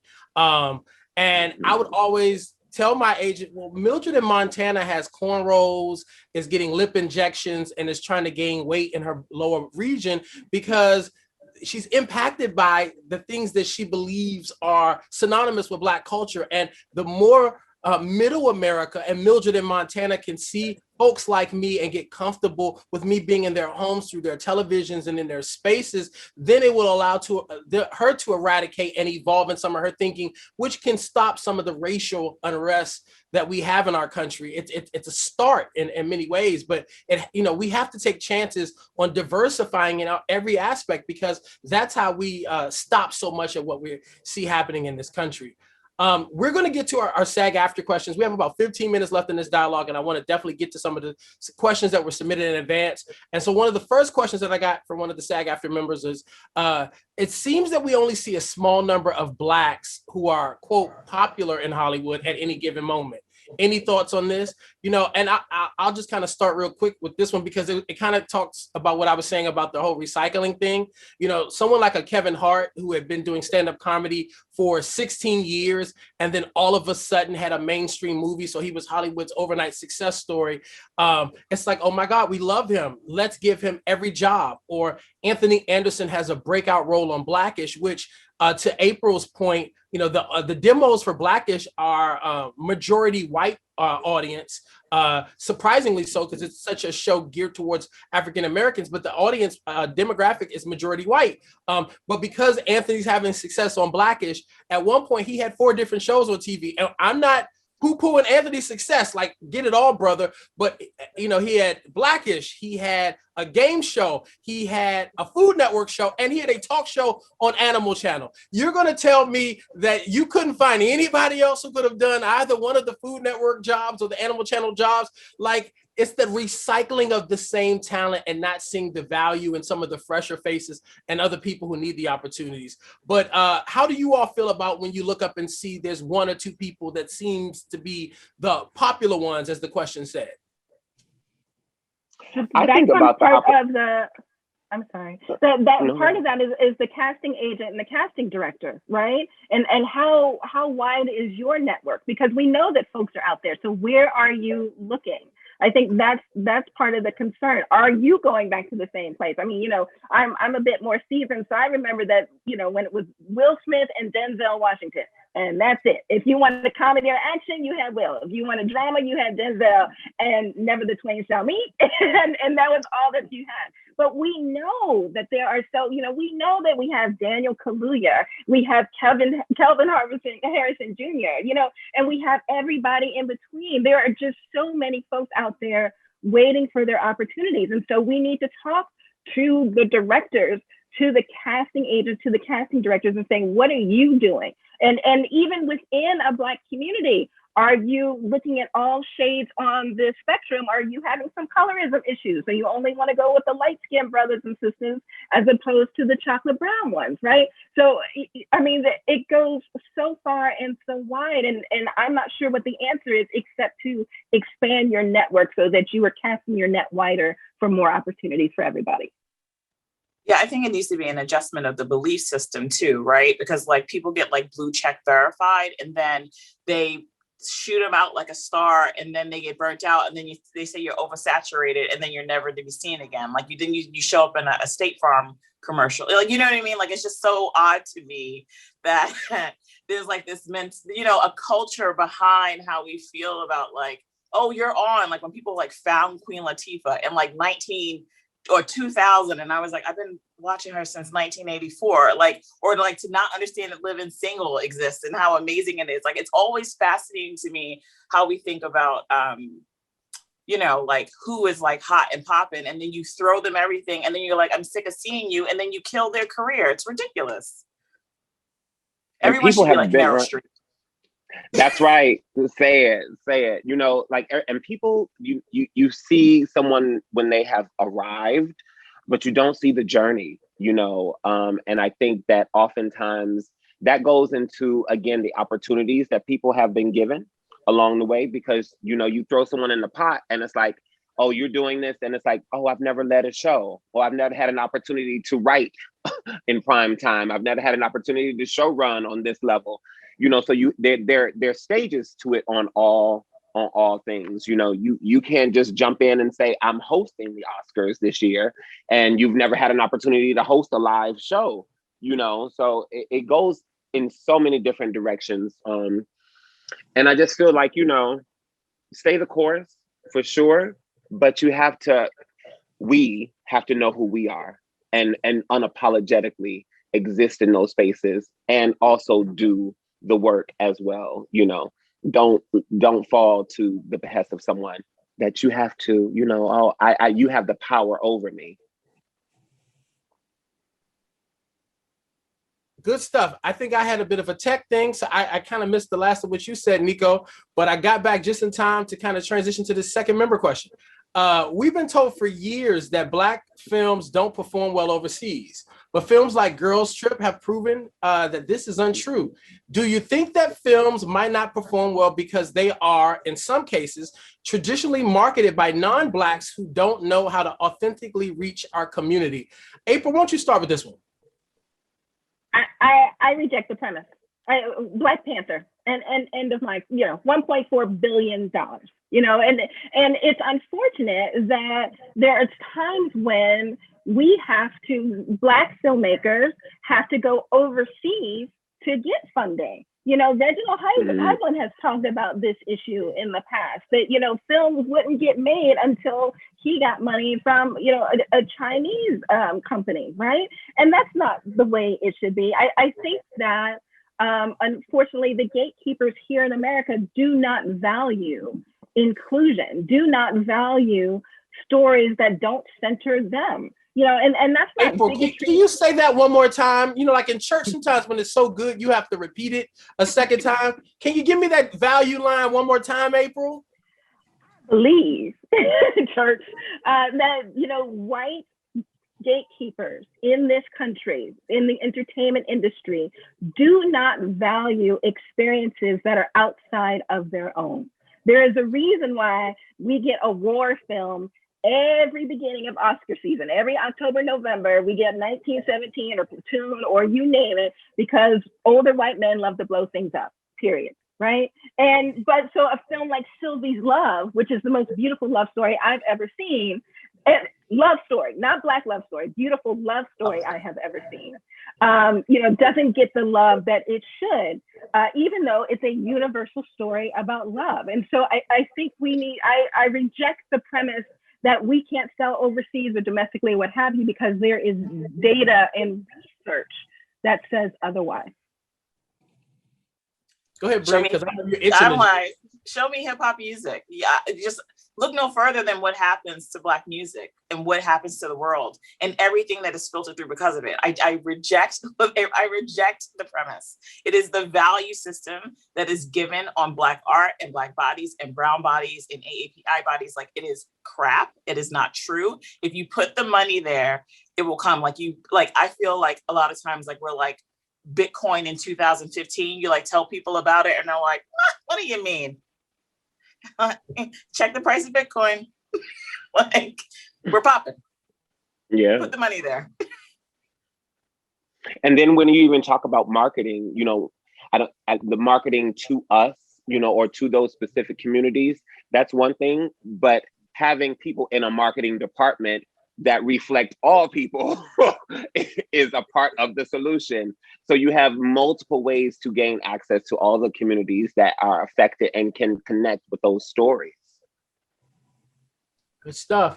Another member question. With so much happening in the world, particularly in the Black community, are there philanthropic causes that you are involved in or really stand behind?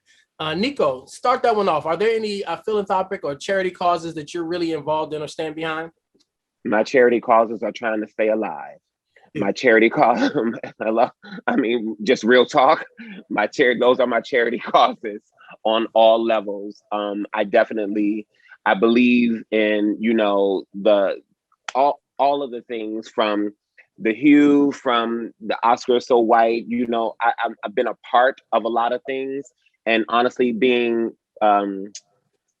having this access now on this visibility on this platform, there are a lot of things that are new to me. There are a lot of things that are like, oh, people are looking at me for this, and look, oh, that I just been surviving this way. I just been surviving that way. So I am still figuring that out, you know, but I'm a part of different causes and I donate, and I'm active in some organizations and things like that. But I mean, I'm looking to these sisters. I'm just like, Lord, Black women are so beautiful. Y'all just be I'm like, Lord, and, you know, like, real talk, you know. So I'm grateful for the work that y'all are doing and the program. Well, Hughes started out as a Facebook group and is now a 501c3. We are waiting for our tax exempt status from the government. Come through, Uncle Sam, please. But we have mentorship programs, and we have, as soon as the world goes back to normal, we'll resume our mixers. And so all of my free time is centered in trying to elevate the voices within Hugh and just trying to be responsible with the power that I have. And so that is really my passion, and all the other independent films and folks that are looking for support to tell their stories. Like, I spend a lot of my time trying to make sure their voices are amplified as well. My organization is not a nonprofit, but I am a co-founder of Sister SCOTUS at sisterscotus.org. And we have the She Will Rise campaign, which works to ensure greater equality in America by ensuring a Black woman justice on the United States Supreme Court for the first time ever. So President Biden has committed to nominating a Black woman, but we know we've seen with Kristen Clark right now, Vanita Gupta, that nomination doesn't mean necessarily confirmation. And so what we are providing is groundswell support for President Biden so that when the time arises, we can in fact have a qualified Black woman as the first Black woman Supreme Court justice, because cultural competency matters. And we see not just at the Supreme Court, but throughout the judicial process. We see right now with the Derek Chauvin trial. We see right now with all of these officers that are not being held accountable for state-sanctioned violence. The prosecutors and the judges have an important role to play. And if they cannot at least have a touchstone within the community that's affected, I think that's part of the reason why we're seeing some of the results that we are. Good stuff. Another member question. Are there types of roles spotlighting the Black community that you no longer wish to see in film or television? April, I'm gonna come back to you. Let you start this one off. Black trauma. I'm done. I ask, for whom are movies that show our enslavement made? They're not for us. They're not for the Black community. We get it. We've seen Roots and 12 Years a Slave and so many other films. And so that means that they are made for white folks, right? And why should my pain and trauma be someone else's entertainment? So with respect to film, I'm really not supporting them. And I, in fact, don't even share videos of state-sanctioned violence against Black folks, because I think that it weighs on us. How many times can you watch the knee on George Floyd's neck? And if you need video at this point to believe that we are being hunted like animals, then any video is not going to change your mind. I understand that the videos are important, and very often they lead to at least indictments or arrests because, of the way this, I call it the criminal legal system, because there isn't any justice for us. I get it, but if we're talking about TV and film, I just believe that there are so many aspects of our experience that are not being portrayed. The joy and love and just getting a freaking latte. We should be able to just exist on camera without having to, be a, after school special about this is what Black life is like. Good stuff. I want to get to a few more questions. We have about 5 minutes left, so I'm gonna individualize a few of these. Bree, I'm gonna come to you with this one. I've noticed a number of Black actors get behind the Crown Act. Is there anything that's being done in this space that can spill over into the hair and makeup on set conversation? So to get behind the Crown Act? Oh, I know what you know. Yes, I do believe that we have to unionize HMU artists to make sure that we can have representation when it comes to actresses. Like, Black hair should stop being a mystery. It's not a mystery. There are lots of Black women and men. Find them and let them do the hair, and make sure that the unions are advocating to get them access so that they can be on film sets. Yeah, I've been seeing those stories that folks like Sherry Shepherd and the young lady that was in High School Musical have shared about their horror stories about having to do their own hair or wear headbands and all types of things because there were people who did not understand how to actually style or maintain Black hair, grooming them on sets. And it was a bit of a horror story for them, and they weren't in horror films. Nico, I'd love to hear from any of you all, well, I'm coming to you about this, Nico, whether more Black writers are needed to be employed to authentically tell Black stories or characters as a whole. Working on a show like P-Valley, which is in many aspects an authentic Black experience, do you think that, other shows need to make sure that the writer's room and the people telling these stories, really are diverse and inclusive so that the stories are authentic? Absolutely. I think that the more diverse your writer's room is, the more wide span the stories, whether that is having able-bodied people who have had different experiences of life, international experiences, you know, all different kinds of identities. I think that all filters in. You're building a world. This writer's room is building a world, a whole universe of who all these characters are, you know, different ways to have entry points into the hearts of the audience, you know, that's watching the show. So of course, the more diverse that room is, the more impactful I believe the stories. And as an actor, regardless of my skin, regardless of my identity, I'm seeing the humanity. You know, that's what I want to connect with. I don't only want to connect with the trauma in 12 Years a Slave. I want to connect with the joy, because they had to have some joy in that time period. They had to have a song. They had to have a flower. There were moments of joy. So even as an artist, as an actor, I find it my responsibility to bring those moments, even if they didn't script it. My job, when I go back into that spirit of that person, it has to be there. But see, I also have been afforded the opportunity to create that space from the head. Do you understand what I mean? Mm-hmm. And I'm very well aware that every artist does not have that opportunity. So you got to take it for yourself. You got to take it for yourself. This will be our final question, and I'll get each of you to take a pass on this, and it's very appropriate to the times. The member question is, with all that's happening in Georgia, do you think withholding Black dollars or corporate dollars will make a difference in changing laws and policies? Bree, you start this one off. I don't know if it'll make a difference, but I think it's absolutely necessary. I mean, that's all I have to say. I think that, you know, the system is a system, and it needs to be completely dismantled. But I think it's important not to support hate. And I think it's important to stand up for what is happening there, which is disgusting. And I think that every organization who actually cares and doesn't want to be performative should do the same thing. Nico? Agreed. April? Yeah.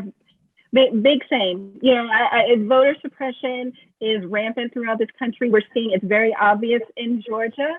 And, you know, just like the MLB pulled out, I think that the entertainment industry should pull out also, because every single industry, regardless of whether we're talking about politics or the entertainment industry or tech or what have you, the bottom line is dollars. And when you remove those dollars, that's when you see substantive change. As we begin to wrap up, any final words of wisdom to anybody who may be watching that want to know, what's the one thing I could do right now to positively impact my pursuit towards being a more diverse and inclusive person in this business? Bree, what would be your one thing that somebody could do to make change right now? I think that the work is not outside of you, it's inside of you. My favorite quote, I cannot say it in Latin, but it's by some dude named Terrence that I learned from Maya Angelou. And when you translate it, it says, I am human, therefore I shall deem nothing human alien to me. And I think that the moment that you connect the world of anyone who is othered, whatever the thing is, the moment that you understand that you and that person are the same, and you should not alienate yourself from the experience that they lived, that you will be a better human and they will have a better experience. Be responsible with your power. Good stuff. Nico? Breathe and believe. Breathe and believe. You know, loving others, acknowledging others does not eradicate who you are. April? Educate yourself. You know, Google is still free. There are so many resources. Please don't reach out to your one Black friend, your one queer friend, whatever, and say, teach me everything about your life. But there are a myriad of resources, books, even films that can give you insight into someone else's experience. And I truly believe that when you walk in someone else's shoes, to the extent that you can, when you learn more about that particular community, it's much harder to be discriminatory or bigoted with respect to that community. And I'll offer, take a chance, hire someone, invest in the star, the executive, the diverse person of tomorrow. You'll be glad that you did. I want to thank Nico, Bree, and April for joining the panel, changing the narrative for SAG-AFTRA today. Again, I'm your host and moderator, John Murray. I really enjoyed leading this dialogue. And now, back to you, Gabrielle. John, you are fabulous. You all were so wonderful. I just have to quote, just take a chance and invest, be responsible with your power, educate, be and believe. All right. I think these are important messages. So thank you very much. You know, we have to keep reaching out to make a change. So I really appreciate everything that you've done today with us. and what we know will happen in the future. It's very meaningful. We'll be back. But before you say that, I just want to say there are a lot of conversations going on around Hollywood. There are very few that went as deep as you all went and as broad, bringing up issues that may cause discomfort, not only talking them through, but also providing solutions. Just a great, wonderful conversation. Thank you all so much for being here. Thank you. Great. Thank and you. really talking about real access points is so important. Absolutely. So, and to know that a lot of what you're talking about are the discussions we're having within the union and the industry as a whole, because we know that the only way change will happen is if people really can hear the stories and understand that it takes all of us to make real stories. So thank you very much. We will be back here in just a half hour from now at 11:45 Pacific and at that's 2:45 Eastern for our UCLA's Hollywood Diversity Report series, connecting the dots between industry inclusion and the bottom line.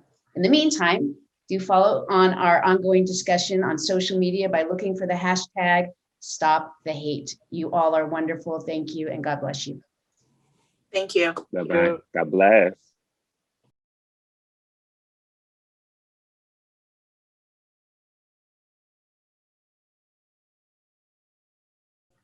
Welcome back, everyone, to day 3 of SAG-AFTRA's Stop the Hate Summit. Gabrielle Carteris, our president, and I are so pleased to have all of you back for this next panel. The very concept of stopping the hate is emotional, which is important. It's an important piece of the conversation, but it only goes so far without data. We need data to address racism and hate. And whatever we do to address it is always strengthened when we bring data and hardcore information into the conversation. So we're going to do that now. We are fortunate to have at our fingertips 8 years of annual reports on the state of diversity in front of and behind the camera in Hollywood, film, and television to help us consider the relationship between on-screen diversity and film and television ratings, as well as to grapple with the important best practices for moving the needle on Hollywood diversity and inclusion. To guide our thinking, it's really a great honor to welcome Dr. Darnell Hunt, Professor and Dean of Social Sciences at UCLA and the Director of UCLA's Ralph J. Bunche Center for African American Studies. Dr. Hunt, welcome to you, and thanks for joining us. Thank you, David. Really happy to be here today. Okay, I'm going to share my screen now so that we can take a look at the PowerPoint.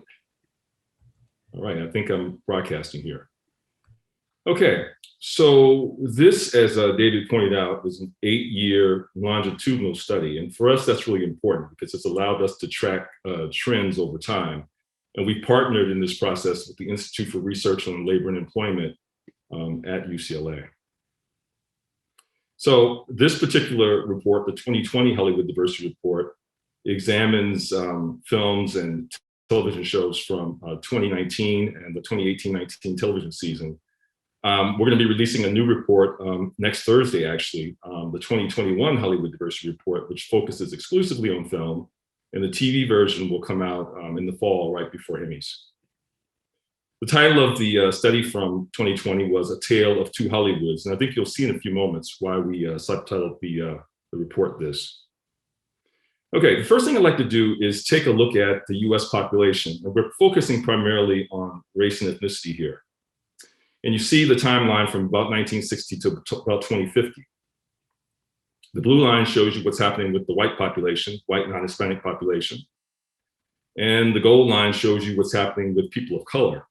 And you see here the two lines cross. Somewhere around 2043, demographers tell us, the US will become a majority minority country. In fact, we're becoming more diverse by about 0.5%, a little bit less than 0.5% each year in terms of the people of color share of the population. What this means is that the market for Hollywood films and television, the audience is becoming much, much more diverse. And one of the things we'll see from our data is that diverse audiences increasingly demand diverse content. So let me talk for a few moments to you about the data for this report. This study is completely rooted in credits That is to say, a very reliable source of data that allows us to track over time the inclusion of women and people of color in the industry. Unfortunately, we haven't been able to look at other dimensions of diversity to the degree we like because the data just aren't available. For example, LGBTQ status is something we're very interested in, but we have not been able to track it reliably because the data often aren't there. Disability, we haven't been able to track that reliably. So I think going forward, when we start to do content analyses, which actually look at the characters by watching programming, we'll be able to talk a little bit more about those dimensions of diversity. But the study I'm going to discuss today is rooted primarily in credits data that we've been tracking year over year for the last 8 years. So the first thing I want to point out for this particular report, we look at 146 films released in 2019. And what we do is we look at the top films ranked by box office. We also looked at 463 scripted TV shows from the 2018-19 television season. We look at lead talent, race and gender. We look at director, race and gender. We look at show creator, race and gender. We look at writer diversity. And we look at box office figures, audience demographics, and international markets to kind of get a sense of what the impact of diversity is on the bottom line. We also, for television, look at household, viewer, and social media ratings to do the same type of analysis. So let me just quickly review some top-line findings from film. And here we're looking at film leads by race. Now, one of the things that I'll point out is that there's a gold line here on the chart, you'll see in a moment, which tracks what's happening with the minority population over time. And what we do is we compare that to the US population for minorities and then, of course, whites to see how the various groups are progressing related to one another. In 2012, you saw that about 84.9% of the film leads were white. This decreased to about 72.4% in 2019. And here's the corresponding line for people of color. About 15.1% of the leads in 2012 and 27.6% by 2019. But you see here, when we look at the US population share for people of color, which is about 40.2% in 2019, there was a big gap between the representation of people of color among film leads and their share of the population, about a 13 percentage point gap. In other words, people of color would have to not quite double their share of leads to reach proportionate representation in this arena. But you see the trend is an upward one. So that's, I guess, positive, but we still have a long ways to go. If we look at gender and do the same type of analysis, we see that the share that men had of film leads was 69.2% in 2012, decreasing to about 55.9% in 2019. And here's the corresponding line for women, 30.8% in 2012, up to 44.1% by 2019. So again, we see an upward trend and we actually see the gap closing. We're not there yet because women, of course, constitute a little bit more than half the population. Let's look at film directors. Here again, you see 89% of the film directors were white in 2012. That figure declined, but not by that much, to about 85.6% by 2019. Here's the corresponding line for people of color, 11% in 2012, up to 14.4% in 2019. And here's the population line to show you the gap, how far we have to go. Here you see that people of color would have to more than triple their share of directors to reach proportionate representation in this arena. So we have a long ways to go in terms of directors. Here's the analysis for gender. 94.2% of the directors in 2012 were men, 84.9% in 2019. So you do see an uptick for women, but again, we have a long way to go, as you can see by the gap here. 5.8%, only 5.8% of the directors were women in 2012. That number nearly tripled to 15.1% in 2019, but women would have to triple that share again to reach proportionate representation. So we have a long way to go in the arena of directing for women. What about film writers? 92.2% were white in 2012. That share decreased to about 86.1% by 2019. Here's the corresponding line for people of color. 7.8% in 2012, 13.9% in 2019. You see that people of color more than doubled, well, not quite doubled their share between 2012 and 2019. But again, when we look at the population line, we still have a long way to go before people of color reach proportionate representation among the credited writers in film. And here's the analysis for gender for film writers. 87% were male in 2012, 82.6% in 2019. So not a lot of change for women, only from 13% in 2012 to about 17.4% in 2019. So again, women, slightly more than half the population, are woefully underrepresented among the writers credited in film. This is an important slide because it talks about, as I see it, one of the key problems in the industry. And that's that the executive suites tend to be overwhelmingly white and male, which crowds out the opportunity for people of color and women to occupy those all-important decision-making positions about what types of projects get greenlighted. And you see here from 2020 that 91% of the chair, CEO, the very top positions at the studios were white, and 82% of those positions were male. If you move down a level in the executive suites to the senior executives, you see that 93% were white and 80% were male. And then when you look at unit heads, like the head of casting, marketing, and so forth, 86% white and a little bit more diverse in terms of gender, 59% male. But you can see here that people of color are largely shut out from these important decision-making positions, which explains a lot of the downstream effects we see in the lack of diversity in Hollywood. Okay, we're going to shift now to television and talk about some of the findings from the 2020 report as it relates to TV. Here, if we look at broadcast leads by race, and this is the same type of analysis we did with film, we see that 94.9% of the leads in broadcast for the 2011-12 season were white. That share declined to 76% by 2018-19. Here's the corresponding line for people of color, 5.1% in 2011-12, up to 24% in 2018-19, nearly 5 times the share from 2011-12. So there's been quite a bit of progress in broadcast TV among leads for people of color. But as you can see from the population line, we still have a ways to go. 24% is about 16 percentage points below the people of color share of the US population. Let's look at broadcast leads by gender.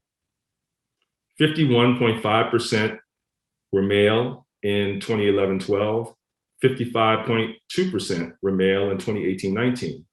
In other words, women have taken a step or so backwards among leads in broadcast TV, from near parity when we first started this study 8 years ago to about a 7 percentage point or 8 percentage point gap by 2018-19. We also look at cable separately, and as you'll see in a moment, we also look at digital. But if we look at cable leads by race, we see that in 2011-12, 85.3% of the leads were white, down to 65% in 2018-19. The corresponding line for people of color, 14.7% in 2011-12, all the way up to 35% in 2018-19. So again, people of color more than doubled their share of leads in the cable arena over the course of this report series. And as you can see from the population line, people of color in 2018-19 were getting very close to proportionate representation. They had about a 6% gap, but that's the smallest gap we've seen over the course of the report series. If we look at cable leads by gender, 62.8% were male in 2011-12, 55.2% in 2018-19. So it's kind of the reverse of the pattern we saw in broadcast. Here, women actually made some gains over the course of the report series. Not major, but the gap isn't that great. It was about 11 percentage points, or 10 percentage points in 2018-19, from 37.1% in 2011-12 up to 44.8% in 2018-19. If we move to the digital arena, we see here that in 2013-14, and again, we have a shorter time horizon here because digital really took off after 2013-14. We see that 90.9% of the digital leads were white in 2013-14, 75.9% in 2018-19. The corresponding line for people of color shows quite a bit of progress from 9.1% in 2013-14 all the way up to 24.1% in 2018-19, almost tripling their share over the course of the period we looked at in this report. But as you can see from the population line, unlike the story we saw in cable, where people of color were getting close to proportionate representation, we still have quite a ways to go in the digital arena, at least as of 2018-19. People of color would have to nearly double their share to reach proportionate representation. If we look at the digital leads by gender, 64.7% in 2013-14 were male, down to 50.6% in 2018-19. And again, the corresponding line for women, 35.3% in 2013-14, up to 49.4% in 2018-19. So here, women have reached proportionate representation, or very close. You can see the gap has almost completely closed from what we saw the first year we looked at this arena.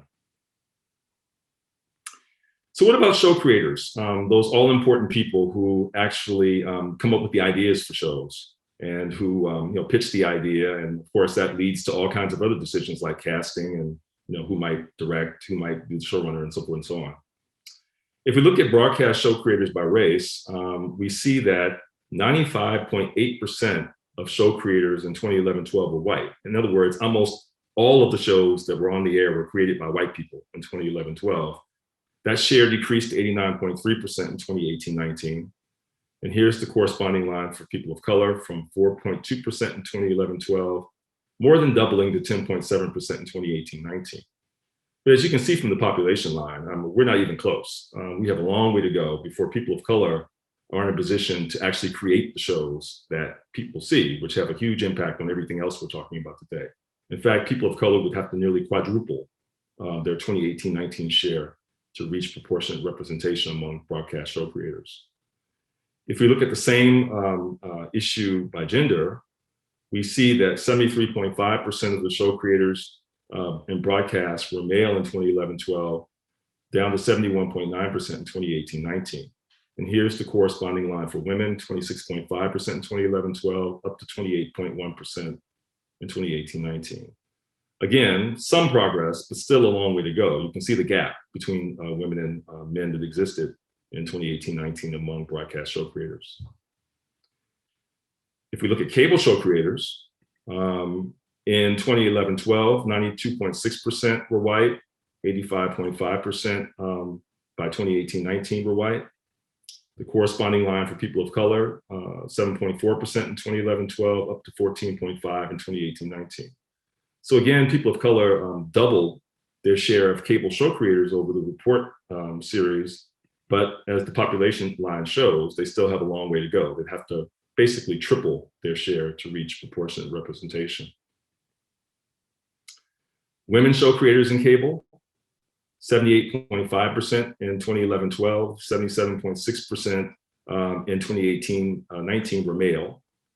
Here's the line for women, 21.5% in 2011-12, up to 22.4% in 2018-19. Again, you see almost no change here, and the gap is quite large. Women have a long way to go before they reach parity with men among cable show creators.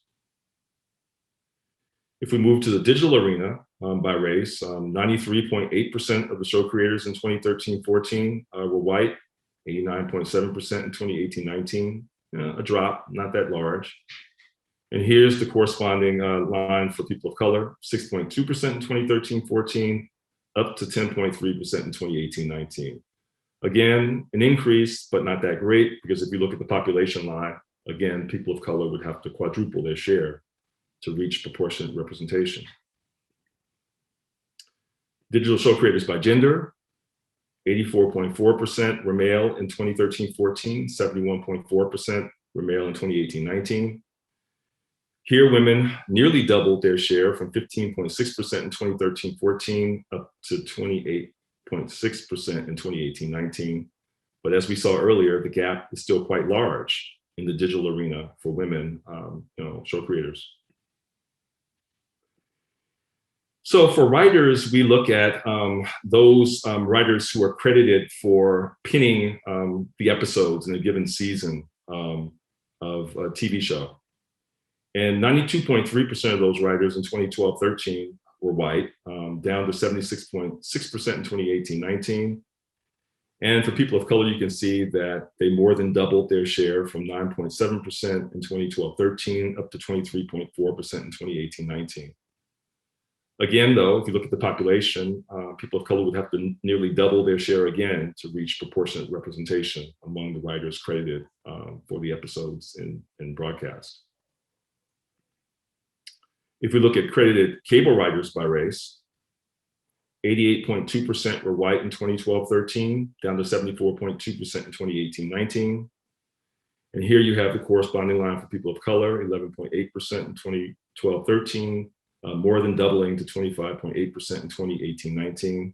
But as we saw in broadcast, we still have a ways to go before we reach proportionate representation for writers of color in cable.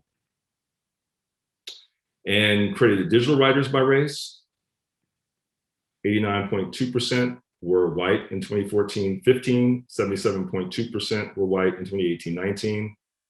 And you can see here that writers of color in digital more than doubled from 10.8% of the digital writers in 2014-15 to 22.8% in 2018-19. But again, you see a similar gap, when you look at the population in terms of what that share would have to do to reach parity. They'd have to, again, almost double their share to reach parity in the digital space.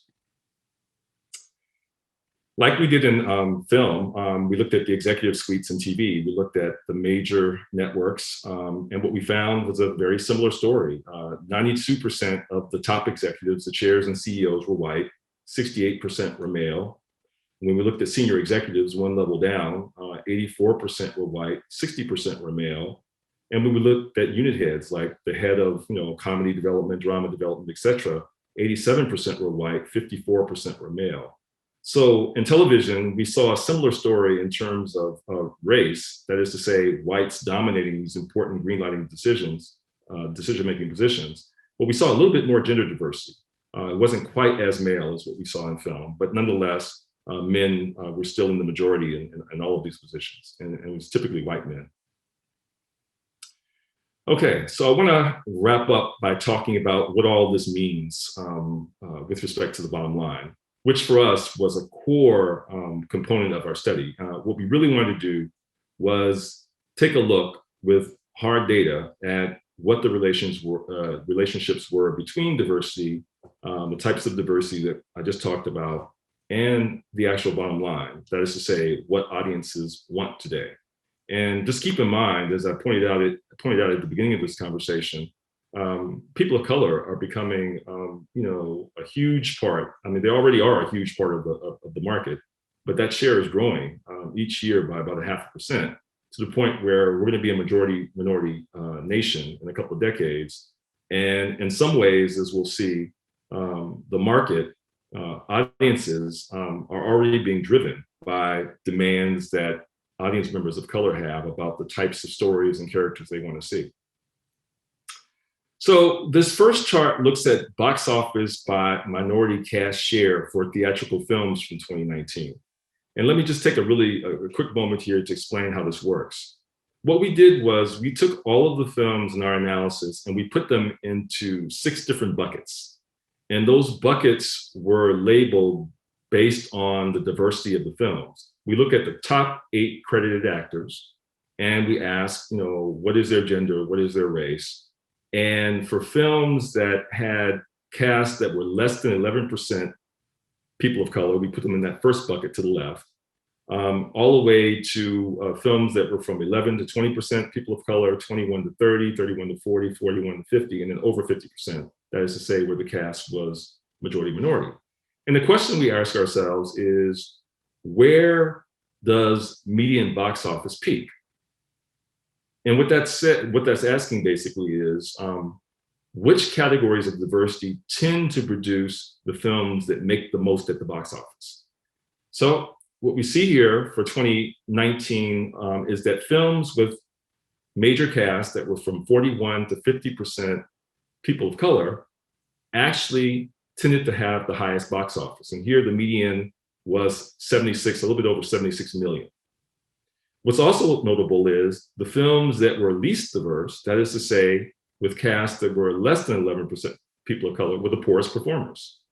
On average, they tended only to earn about 22 million.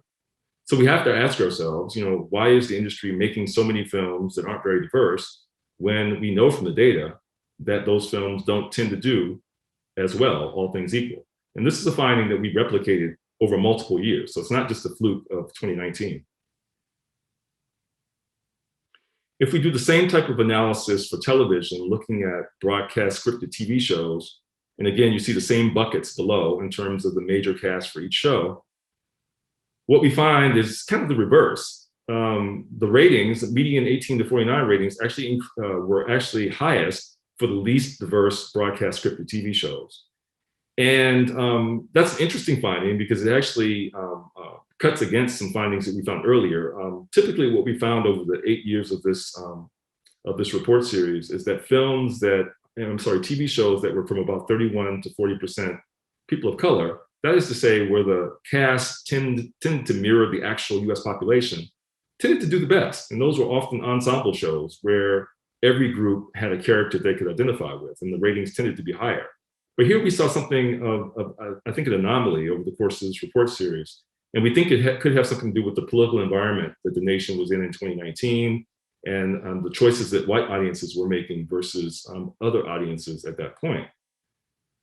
Because when we look at it for Black households the same year, and we ask the same question, sort of where do ratings peak, in terms of the cast of the makeup of the cast, we see that TV shows with cast over 50% minority had by far the highest Black household ratings. And you see here 4.22 ratings points, which is significantly higher than what you see for the other levels of diversity. If we look at cable and do the same analysis, 18 to 49, we find something quite different than what we saw in broadcast. In cable, ratings peaked for cable television shows that were majority minority. And that could have something to do with the way cable is organized into narrowcasting, networks that tend to target certain groups. And I can just tell you that for African-American households and for Latinx households, the ratings tend to be off the chart for TV shows that told stories about their respective communities. And I think that goes into a lot of what we're seeing here in the cable space. So here are the two reports from 2020, the 2020 Hollywood Diversity Report. Part one was the film report released right before Oscars, and part two, the television report, was released before Emmys. And both of them can be downloaded in their entirety. I gave you just sort of the tip of the iceberg here because there are over 100 tables and charts in each report, but you can download them at socialsciences.ucla.edu. And I look forward to answering any questions you may have now about the report and the findings. Thank you so much. This was the information and data that you shared, Dr. Hunt, is riveting, truly riveting. And I'm excited that people were able to see this conversation or hear this conversation. I hope they have time to be able to read the research that you did. It's meaningful for all of us. We need to understand what's taking place in our industry. So that's very, very helpful. Before we go, David, I don't know if you want to say anything. Only to say once again, we've all been reading your reports for years, not just informative, but elevating in terms of the conversation that we are having and that we must have about the industry. So thank you. We have received some comments that I want to talk with you about afterwards about information that we can get related to our performers with disabilities. You may have ideas about that. I know that UCLA puts out a lot of studies, et cetera. Yeah. And so for all the information that you have delivered, we thank you. Really thank you for taking the time to be here with us. Well, I appreciate that. We're always looking for ways to partner and to kind of expand the report. So for us, it comes back to data. We have to have data to arrive at reliable conclusions. So anything we can do on those fronts, we'd love to partner with you to try to figure out how to move forward. Great. It is so important. It is actually the foundation which we could really grow and become better. So thank you. Thank you. All right, everybody, we're going to see you after lunch. If you are elsewhere in the country, maybe you're going to be having dinner. I don't know if you're having breakfast. When we restart, we'll be back at 1:15 Pacific time. So that'll be 4:15 Eastern. And we'll be doing Tired of Talk, How Information Can Drive Latino Inclusion. So I hope you join us. Thank you again, Dr. Hunt, and have a great day.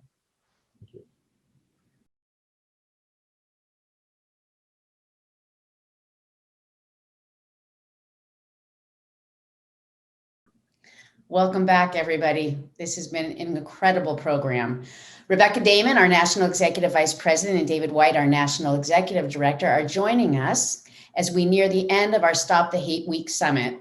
We're turning our focus on Latino performers. And to open our discussion, it's great to welcome back Ezra Knight, who our audience had the pleasure of hearing from yesterday during our panel on Middle Eastern North African inclusion. Really great work, Ezra. Thank you for that. We're working, Ezra, really hard during this week. Ezra is a SAG-AFTRA National Board member and a national co-chair of the Ethnic Employment Opportunities Committee, as well as a veteran of screen and stage. He's appeared on Broadway and Pretty Woman, and in a long list of TV series, including Billions, Blacklist, Law and Order, so much more. So prolific, the Renaissance man. Welcome, Ezra. Thank you, Madam President. Pleasure to be involved. And this has been an amazing week. And this has also been an amazing week on top of an amazing year. And so I just wanted to take just a moment out of my 2 minutes here quickly to just give a moment of heartfelt consideration for all those, any of those who have lost their lives in the good fight for equality and inclusion.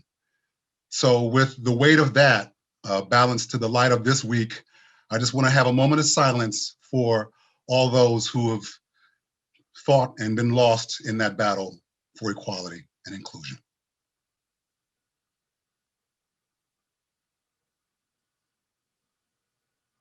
Ashe, thank you. And hola mi gente. The needle has not moved on the Latino inclusion on screen, which has hovered around 6% for a community that is comparatively 19% of the US population, and the growing numbers of influence and cultural and political significance. So the title of this panel today is Tired of Talk, How Information Can Drive Latino Inclusion. And as a member of the Black community, sick and tired of being sick and tired is a translatable feeling that's inspiring the belly of this discussion. Latinos collectively have great media consumer power and giant buying power. So when you look at these numbers, it's understandable why the fatigue of lack of inclusion would be very, very profound. So the question is, what can we do? This week is about those questions and about a discussion that answers and speaks to those questions and hopefully to some action. But on the positive side, we have a young, socially conscious Latino population that can be leveraged with connectivity towards better representation for performers and roles. And so this discussion will bring up lots of questions, like how does Latinos in broadcast, cable, and streaming, how do those numbers weigh versus the mainstream population? And what about the breakdown for Latinas? And how do we consider the additional layers of misogyny and sexism and other forms of discrimination that women experience in this space? And how does representation reflect for Latinos in the demographics of numbers and ages of 18 to 34 versus 35 plus? So how do these performers' opportunities also reflect across the board with the news presentations and other forms? So there's lots of questions and lots of dynamics that will be touched on here that we're going to speak to. The we, in this case being the wonderful Michelle Sibonilla, who is a writer, producer, an actor in film and television and theater, and a wide variety of credits. NCIS, New Orleans, Clemency, the Casa Grandes, and it's fair to say so many others. And as well as being an activist, an actor who is an activist, she is also a representational for the LGBTQ rights and has been doing work there as well.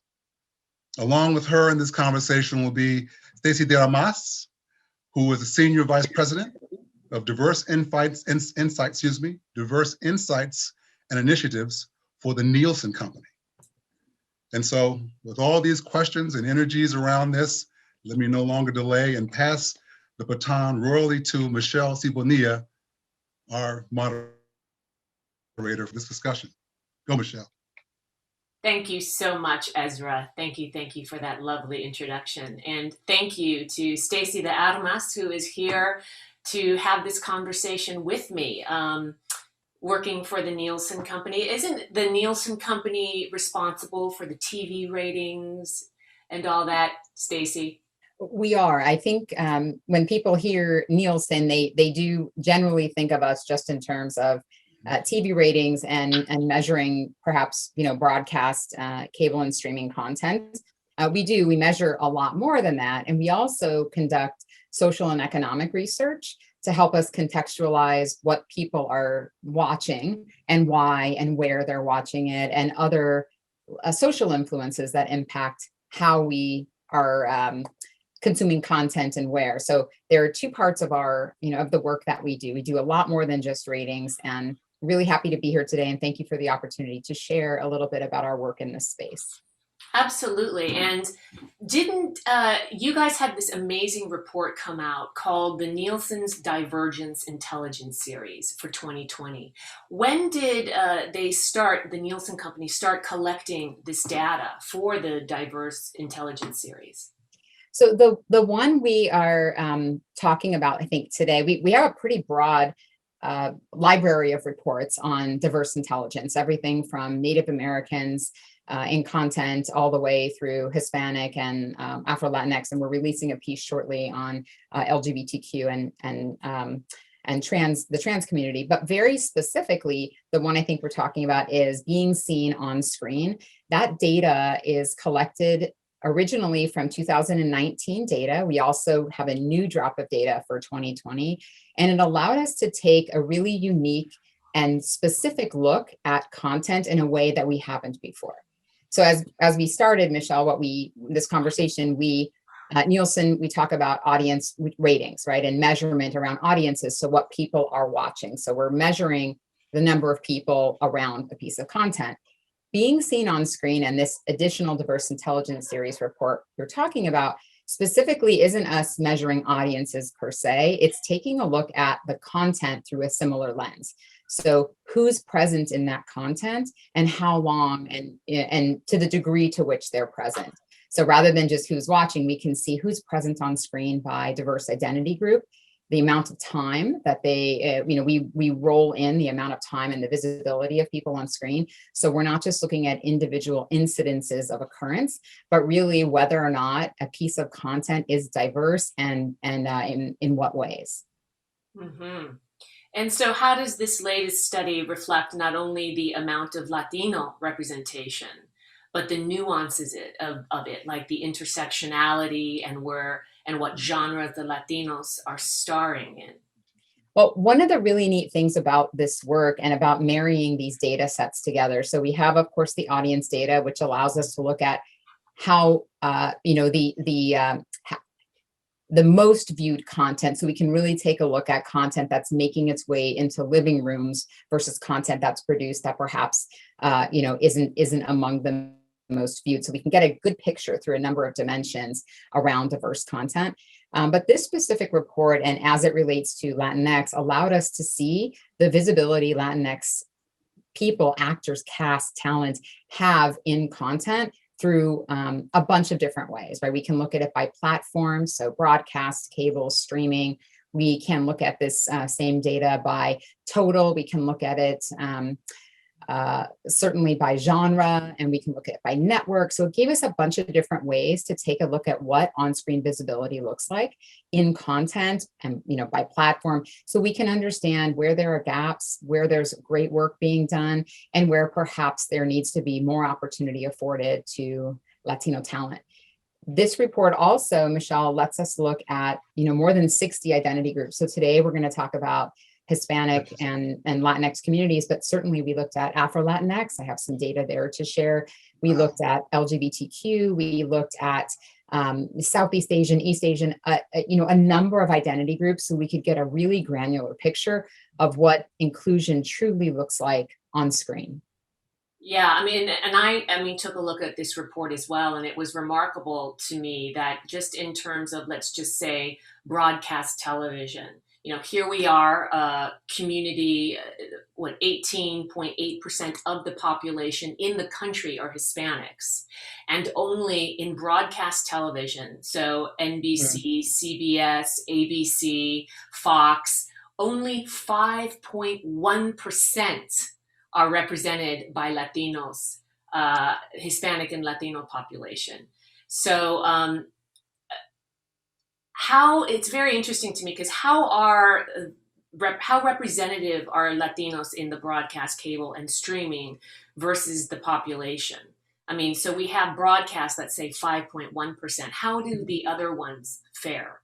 So in the 2019 data, when you roll it all up, considering all the platforms, so broadcast, cable, and SVOD, which is subscription video on demand, when you roll it all up, it was about 5.5% of overall representation, each platform having a different level, right? We know that there are some places, in particular streaming does a remarkable job of there being more stories and perhaps more diverse people featured in content.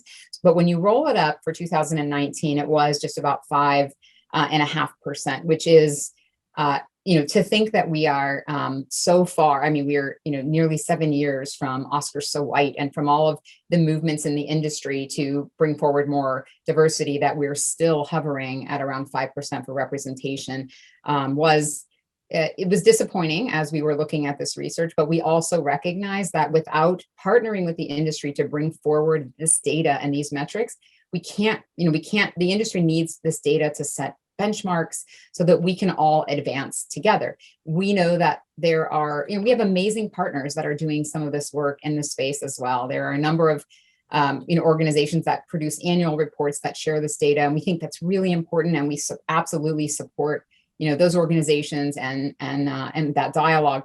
But we also recognize that we were uniquely positioned to lean in and not just look at what representation looks like on screen, but couple that with audience data so we can really understand what visibility looks like.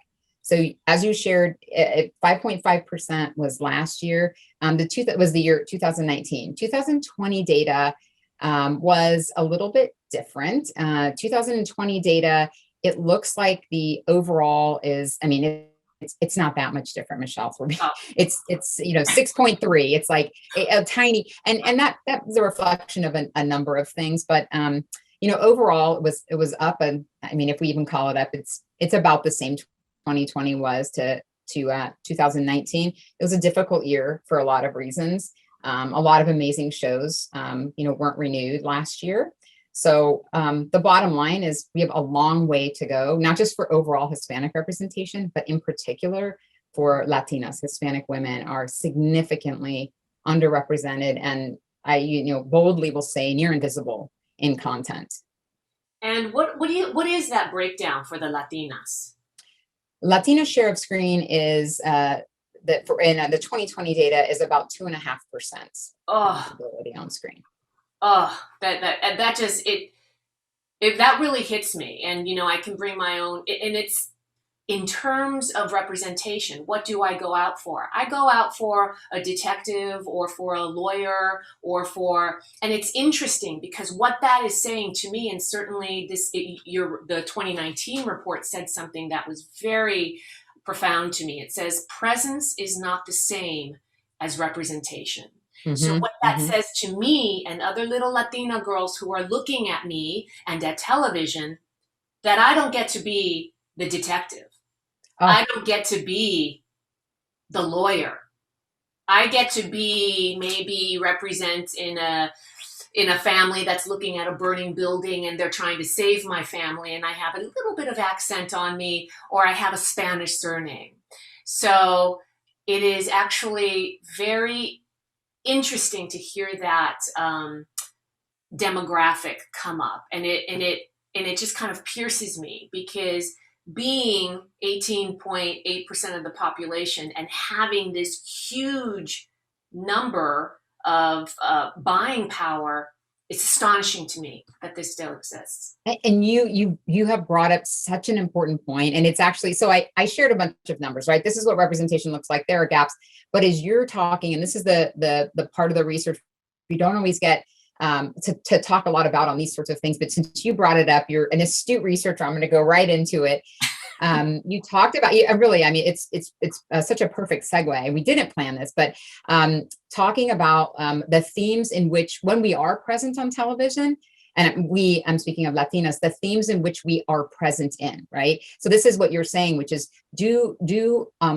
so even though you're saying, Black women are perhaps being cast in some of the places where you're going out instead of Latinas, the truth is, when you take a good look at the types of roles, or in particular, the themes around that content, Black women, Hispanic women, women of color tend to be cast in content that has themes that are very different from white women. So as an example, when, and to circle back on this identity research, who do we have permission to be? And when when young girls are watching this content and they're seeing themselves on screen, are they seeing themselves in those roles that give them permission to fall in love, to get married, to be an attorney, right? So we did some work on that, where we took a look, and to get a little bit in the weeds, we took a look at the shows where Latinas had the highest representation on screen. So we looked at that content, and we compared that to, we looked also at the shows that they had both things, the highest representation on screen and the most Latinas in the audience. We took a subset of those shows that met both of those criteria, and we said, what are the themes that are present in this content, right? What are we seeing? And for shows where Latinas were both represented on screen and represented in the audience, the themes that came out for that content were police stations, dysfunction, melodrama, suspense, and emotional. For Black women, it was emotional and rivalry, investigations, personal relationships. And for white women, who, when they had the highest presence on screen and also the highest presence in the audience, how are white women seeing themselves depicted in content around themes that carry daughters, husbands, love, friendships, family homes, country? And like right away, when I saw that piece of research, I thought, we have something here, because this is so much more than representation on screen.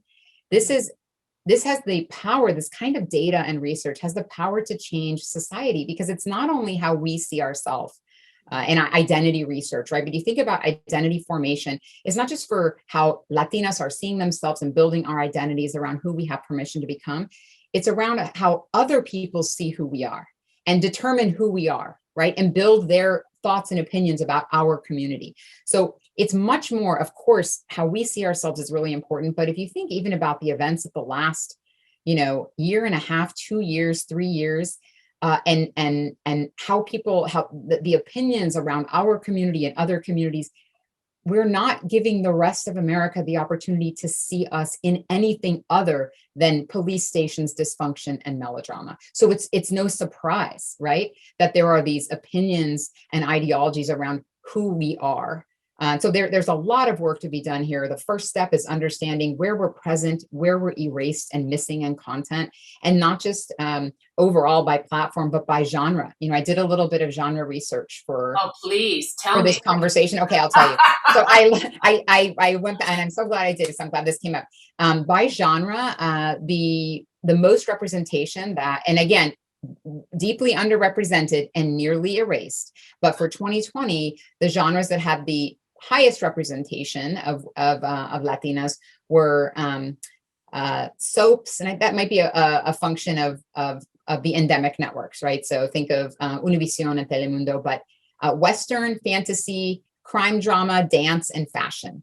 So, but let me get to the genres where we had not low, I mean zero. So there's the in-between, which we'll talk about, where we're present in crime and horror and politics and mystery, but where there is zero representation in the top content on television. American history, that one broke my heart right away. There's such a significant, there's zero representation and themes around in those genres. biography, business and financial, educational, historical dramas, history, home improvement, house and garden, science, technology, travel, 0.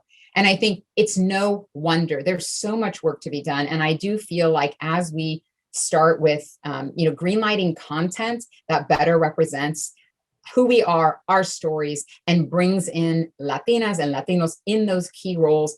I mean, there's many steps in this process to get to the end game, but certainly that's where it has to begin. And I feel like bringing forward this content, this data on behalf of Nielsen is a very important first step for the industry in understanding where they're at and setting some benchmarks for improvement.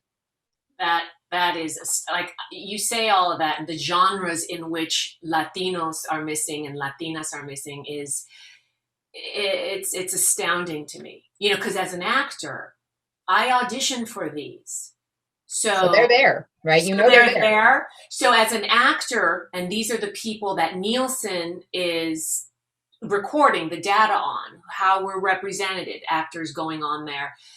We get to a certain point, and it is the decision makers. I could share with you that when you are okayed for the role, you may be a producer's choice. So number one, you have to become a producer's choice. That's how you get there. But then we have to be approved by the network. So the network takes a look at the choices. So then it's like, okay, so it seems like these really huge discrepancies in representation have to be changed at above this level. Right. So I'm thinking, in terms of how do we go about this? First of all, it's understanding and learning about this data. There was some data also that the report that mentioned about in terms of Latinos, shows that are aimed between the 18 and 34-year-olds, and then shows that are aimed between 35 and up, and how those differ, and where do we have most of this momentum happening? Mm-hmm. I think to address the first part of what you said first, when you think about the media ecosystem and where there are opportunities for this data to be used and for change, there are use cases for studios, for networks, for distributors, and for advertisers and brands who increasingly, this is sort of an interesting angle, advertisers and brands are looking more closely at content based on the makeup of that content if they want to invest and be supporting content based on the inclusivity and diversity of content. So that's sort of a new thing that I think is going to help turn that wheel.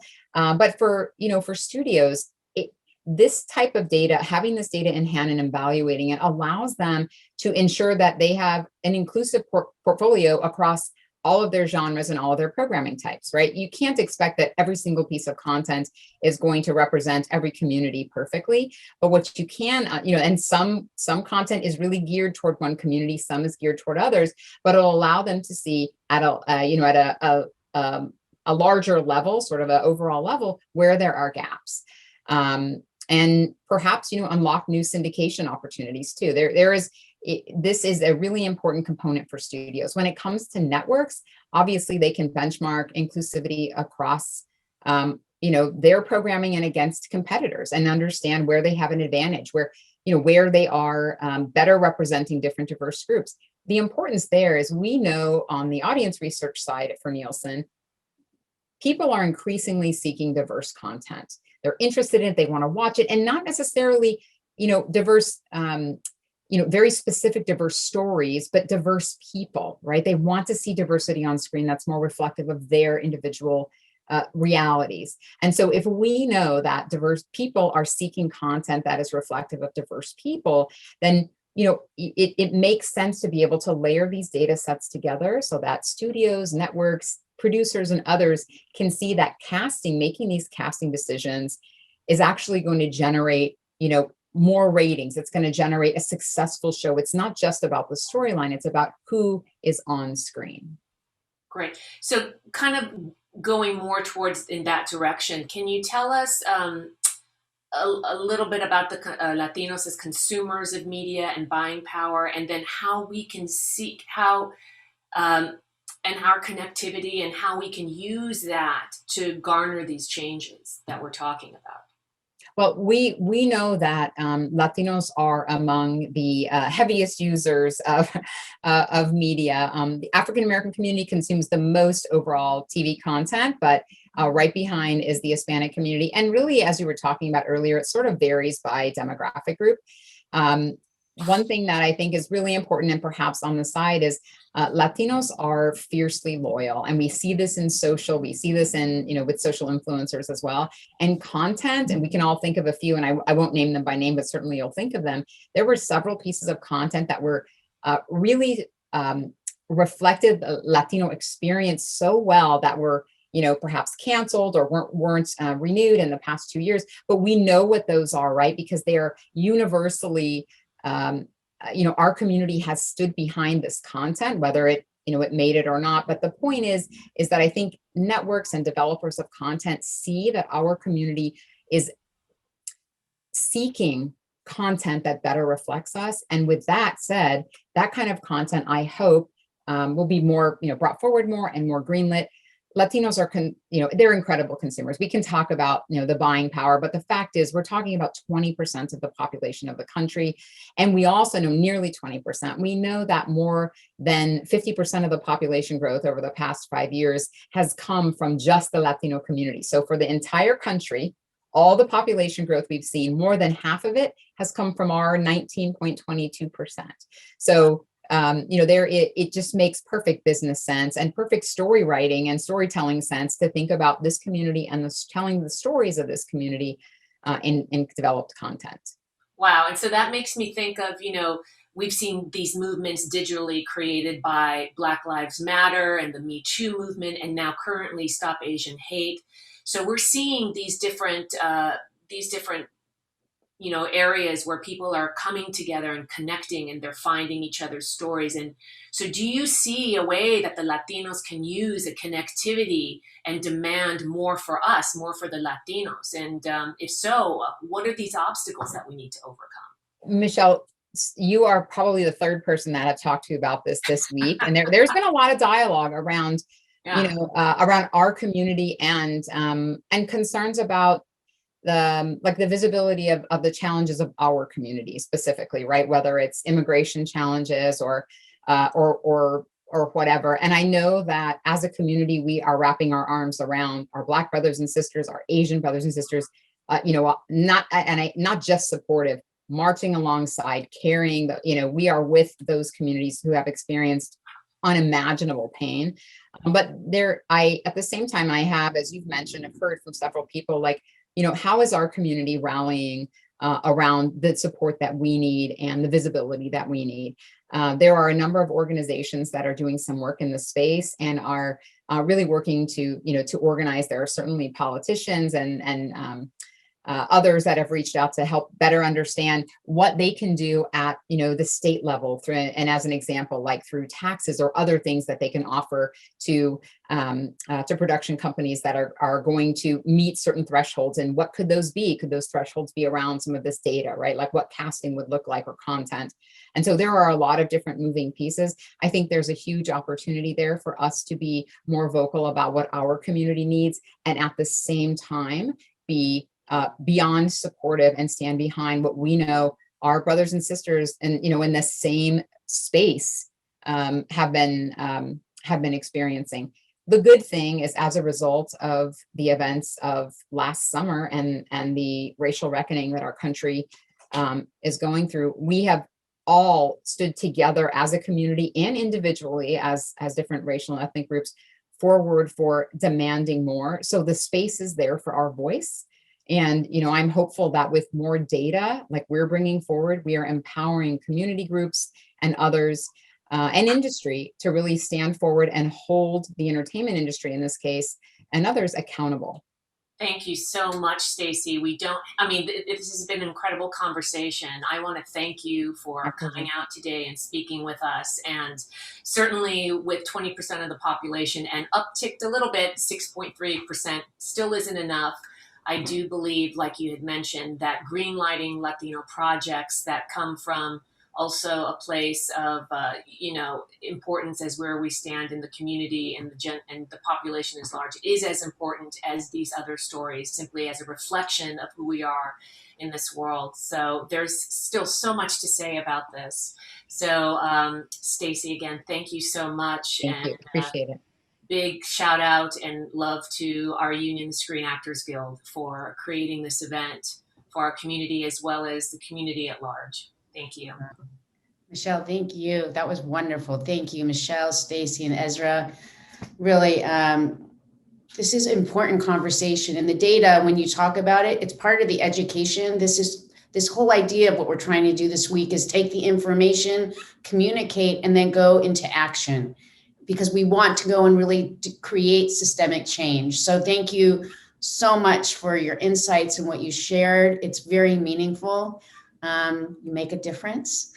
Please stay with us for our last panel, an extremely important discussion with the LGBTQ community of performers, which will start at 2:30 Pacific time and 5:30 Eastern. Again, thank you to our guests, and we look forward to seeing you, more of you, and to seeing you, our guests who are watching today, in our next panel. Thank you. Thanks, guys. Bye.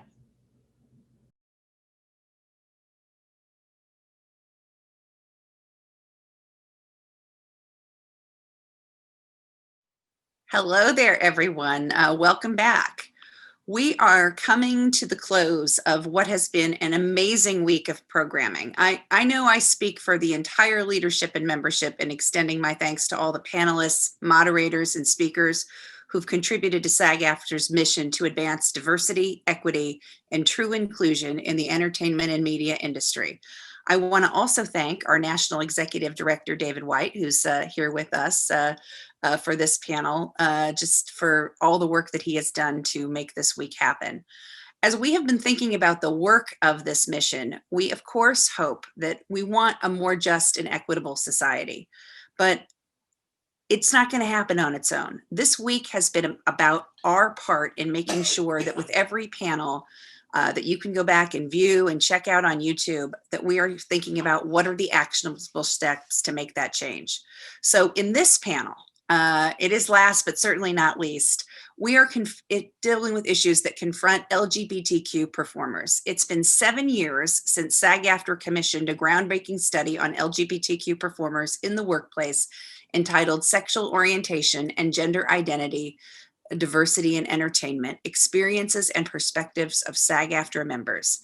Over 5,000 SAG-AFTRA members offered their perspectives for the study through surveys and data collections, and the message was clear. There were biases and discrimination in Hollywood that affected the careers of LGBTQ people.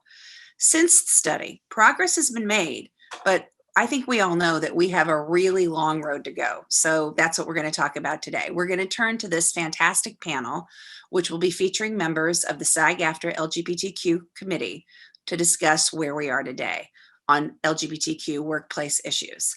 I am honored to introduce our moderator for today, who's going to lead the discussion. It's my personal privilege to turn this over the mic to our SAG-AFTRA Chief Operating Officer and General Counsel, Duncan Crabtree Ireland. I am really looking forward to hearing your perspective, Duncan, on this and that of all of our panelists. So take it away. Wow, thanks so much for that introduction, Rebecca. Really excited to be closing out Stop the Hate Week with this amazing panel. I think I'd like to just go ahead and start by introducing the panelists. So first of all, we have Jason Stewart. He's a prolific character actor and a gay comedian with guest starring and supporting credits in everything from Billy Bob Thornton's show Goliath, to Judd Apatow's Love to My Wife and Kids, to Tangerine, and the critically acclaimed The Birth of a Nation. Today, Jason marvels at how quickly things have changed for sexually diverse actors, having himself experienced the transition from closeted to gay to queer. He is co-chair and founder of the SAG-AFTRA National LGBTQ Committee. We also have Dalila Ali Raja, who is an award-winning actor, writer, and producer, as well as a published poet, visual artist, dancer, and spoken word artist. She's toured in the Tony Award-winning production of The Trip to Bountiful with Emmy and Tony winner Cicely Tyson, the late Cicely Tyson, Blair Underwood, and Vanessa L. Williams, and has appeared in such shows as How to Get Away with Murder, Grey's Anatomy, and Criminal Minds. She won Best Actress for her leading role in the feature drama Quiet as Kept, and is also a longtime member of the National LGBTQ Committee at SAG-AFTRA. We have Dana Kristen Valley. Dana is a former U.S. Army aviator who went on to fly helicopters, airplanes, and seaplanes in private aviation. Dana joined Screen Actors Guild in 1985 after being hired to work on the television series Airwolf. That led to a long career as a pilot and aerial coordinator for motion pictures and television. And Dana is best known for her work on Behind Enemy Lines and Pearl Harbor. She's also a member of the National LGBTQ Committee. Parvesh China is an actor originally from Chicago. He recurred on Crazy Ex-Girlfriend and All Rise, and also voices characters on several animated programs, including TOTS, The Rocketeer, and Mira Royal Detective, with the latter having an all South Asian cast. He looks forward to returning to acting on stage when we can all be together again. His other television and film credits include Outsourced, Transformers, Rescue Bots, and Barbershop. And he's also a member of our National LGBTQ Committee. Finally, we have Ray DeForest, who's an award-winning entertainment industry professional celebrating 37 years as a SAG-AFTRA member, actor, singer, producer, writer, drag queen. Ray tirelessly advocates for the LGBTQ community through his work with SAG-AFTRA at conventions and on committees with the union, particularly the National and New York Local LGBTQ Committee and the President's Blue Ribbon Commission on Safety, particularly the Sexual Harassment Work Group. He also serves on boards of nonprofit theaters and raises money for LGBTQ-centered charities. He's been a TV host for cable, nationally syndicated shows, and currently has a streaming series, Doris Deer's Girl Talk. Ray's motto, quote, "A dress doesn't get you anywhere. It's the life you live in the dress that matters." I also want to acknowledge Tracy Godfrey, who's our national co-chair from New York, who was going to be here for this panel. Unfortunately, due to some uncontrollable events, she's not able to be with us right now, but we miss you, Tracy, and look forward to seeing you again soon. So with that, what I'd love to do is just leap right into the questions and discussion that we're going to have today. It's been 7 years since the study that Rebecca mentioned when she was introducing this panel. And really our big question that we're here to talk about today is, have things changed and how much? At the time of the study, 53% of LGBT respondents believed that directors and producers were biased against LGBT performers in hiring. And about 1/3 of the respondents felt that casting directors were too. So the first question is, do you think these biases are still greatly present, or do you think things have improved, or both? And I'd like to kick it off by asking Jason if you would take that question. Well, I think things have improved quite a bit over the years. I think things have changed. I think that there are more opportunities for queer people, LGBTQ people in film and television all over the country. I'm an example of that. But I think the problems have switched in a way, because a lot of us who have been in the business, I've been in the business 45 years. I was sort of adding it up when you were talking about it. I've been in the business for 45 years. And I think what's happened is now, because we didn't have the same opportunities when we were younger, those of us who were over a certain age, now we're playing catch up in order to be able to compete with our straight brothers and sisters in the union. So that's something that I think is something that we really feel that is a new problem. And the other things that are interesting too is that I think that we have trans, we have non-binary, we have all bisexual, we have all different kinds of people, and we're just beginning as a committee and as a country and as entertainers and actors to deal with that and to see how we can be supportive of them. My idea for the committee always has been about opportunity, giving everybody the same opportunity and being able to be treated as an equal. And so I do think things have changed, but I still think we have more work to do. The question kind of comes up, does this depend in what sort of part of the industry or in what field of performance you work? And so Dana, I was hoping to ask you, just as an example, do you feel the same way with respect to the stunt community and working in the stunts, working as a stunt performer, or do you think that there's a difference based on the part of the industry you're working in or the type of role that you perform? Oh, I think there's a great difference going on, because the stunt community, I've been in it for a long time. I did a lot of work in it, but since my transition, my work since I transitioned amounts to, I think, 4 days in total. because it just doesn't happen. I'm on the stunt and safety committee, so I knew a lot of the people beforehand. I know more now. I've gotten to know a couple of people that have called me that are involved in stunts, that have, one who specifically came out as gay, and he also started to not work anymore because of that. It's not exactly a welcoming community. I mean, we have enough, there's problems in it just with stuntmen working in place of women. That's the wigging problem that we have that exists. So when you add being trans or gay to it, it's makes it extremely difficult to get work. I mean, we could go on for a while about what happens in that. So it is a different part of the world to be involved in.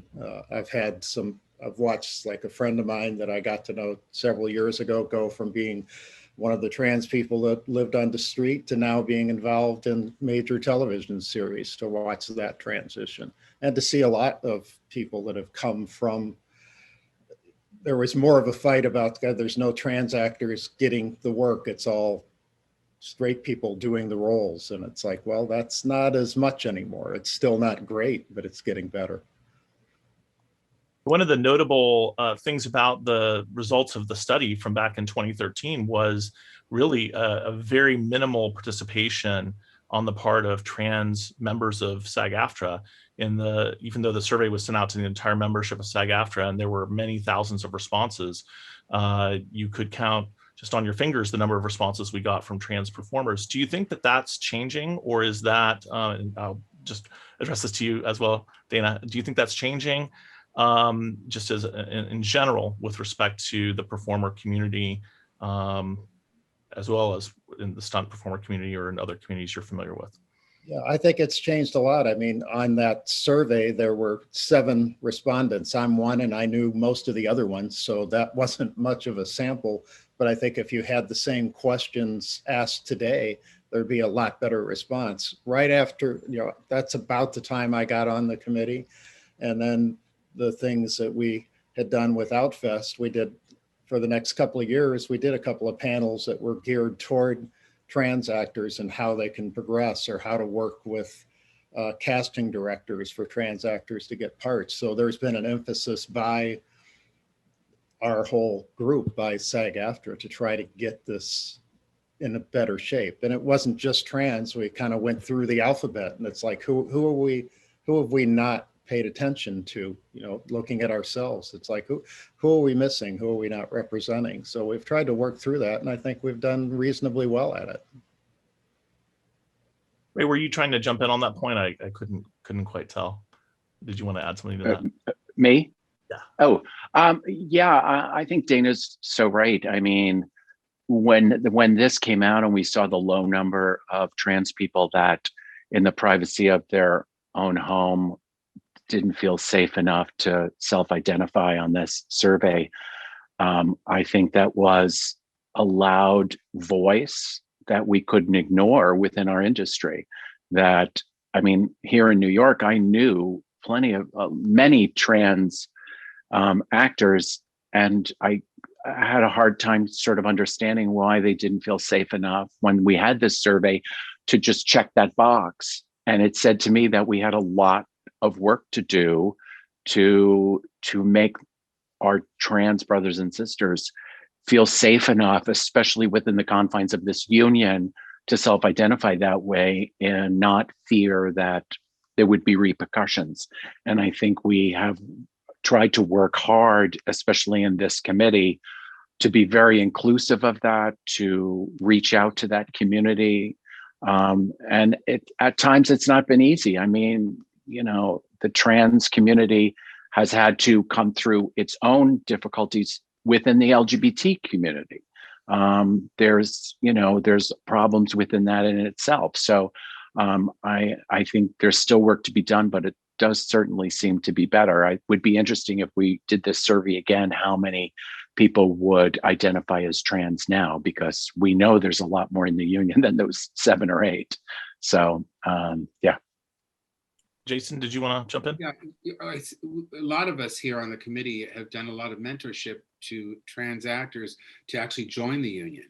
And because of Ryan Murphy and Pose and Jill and Soloway and Transparent. I think that that encouraged people to join. And I did a lot of talking with people on the phone. I know Dalila did, and I know, a lot of the people in Ray and people in the committee have, let them know, hey, we're here to support you. Please join. People would call and say, do you think I should join? I said, yes. The more that people that are in the union, the more we're able to be of support to them. That's a great point. And I think maybe we can, obviously that point is about people being willing to self-identify even to their own union. But one of the topics that was really important in the study that was done was sort of coming out as a professional in the industry in general. And obviously we all know that coming out, whether it's your sexual orientation, whether it's your gender identity, that's a personal choice, that's a personal journey. But in the workplace, obviously, one of the reasons you might be doing that is because of fear of discrimination, harassment, retaliation, negative career impact, for example, being stereotyped or pigeonholed into certain types of roles, or the industry sort of collectively deciding you're not marketable as a heterosexual love interest. All of that, does have a big impact. And the study found that while 53% of lesbian and gay actors were out to all or most of their fellow actors, only 36% were out to all or most of the agents that they knew, and only 13% of them were out to all or most of the industry executives And so, Dalila, I wanted to ask you, what do you think was behind those kinds of numbers? And do you think the feelings of the community about being out have changed in any significant way since then? I think there has been some shifts, just because there's been some movement in there being more roles open and people seeing people playing across the spectrum, no matter how they identify, but that's through the small sliver of people who have actually been out and visible. And a lot of them had already made inroads in their career before they came out, which means that they had name value, like large name value already. And they've been seen playing those roles already. So people were like, oh, I know they can do it. And that's a comfortable thing. I think it's still very, very different for people who are coming in, especially depending upon how you present. So like, I know several queer men, either bisexual, but that present more masculine, that are terrified. They don't want casting to ever know. And I've also been on the other side where I've been producing stuff or been around producers where I've seen that thing kind of click off in them when they realize that they might be queer. And whether they say it out loud or not, it's that thing you can see in somebody's eyes that like they may have been considering someone before, and they get that information and they take it in a way that shuts someone out instead of welcoming them in. So I totally get why people are afraid of that. I think that that's a part of the work that needs to begin to shift, so that one, there's more queer roles in general, but that we then start casting across the board in a lot of different ways so that people begin to see what people are capable of. Like I'm bi-identified or pan-identified, whichever way you go with that. Bi visibility is important to me, so I usually use that label. But, and I present very like cis het femme. So a lot of times I get cast across the board and things. I mean, now people I think are going more for authenticity. So since I have been out of the closet for a long time, people who are wanting an authentic queer voice on set will sometimes at least reach out to have me audition when they, where I may not even be what they thought of. Like usually I can even see on the page that they probably intended to cast it more butch, but they're like, but she's a real queer. So we're going to like, have her read for the role. Do you know what I'm saying? I think that there's a lot of work to do around that. And I think there's a lot of subconscious things that play into those choices for people. And it's not something that whether we like it or not can just disappear overnight. Like it's something that needs to be transitioned and shifted over time in the community and in the industry. I would love to jump in on this because so I've been a 42-year full-time actor and performer. And 5 years ago, I put on a dress because I wanted to storytell about my family who I lost through disease and sudden death. And I created a character and started doing shows. And suddenly I had my agent literally sat me down and said to me, well, I can't put you in as a cop anymore or a detective because you're a drag queen. Like he said that to me. And I was on a show for 3 years as a detective. and I got dropped. And that what's insane about that is that it should show your range. Like the fact that we are able to hold space and transform ourselves and show up in all these different ways, it would be thought to be like you can chameleon, you know what I'm saying? And then that's beautiful, you know what I mean? And it's like more cishet straight people get a cookie for when they do that if it's not something that like they get brownie points. And they get awards. Yeah, and awards. Whereas like if you're authentically queer, somehow doing that makes it scarier. But that's to the point, like what both me and Ray are saying is that like it's gotten better because I think that there's more roles out there and people are looking for authenticity. But I don't think that thing that lets people feel safe coming out has gotten necessarily better because people still have that thing in the back of their head. And if they want to put you in a certain category, it's sometimes hard for them to stretch their imagination. Right. And look, I'm also 62 years old. And quite honestly, at 62, I can put on a dress and look pretty fabulous. Okay. But the reality is I'm also 62. So I'm queer, I'm gay, I'm sort of non-binary and a drag queen. But then when a drag queen role comes out, they want a 22-year-old to do it because, well, isn't a 22-year-old proper drag queen? You're just an old guy doing drag.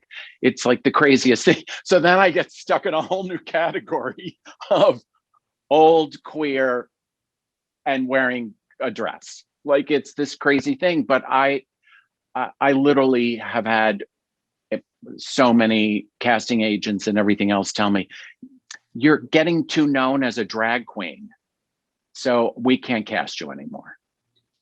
I think the positive take on that, the other side of it, and I agree with Ray, sometimes when somebody sees you some way, it's really difficult for them to see you in another way. What I worked on, and people who don't know, I got very well known for being an openly gay comic, headlining mainstream comedy clubs, having my own special, all that kind of stuff. And in the 90s, and that's because I couldn't get a job. And that became my identity. But then as I moved on in my career and I wanted to go back to my dreams of being a character actor.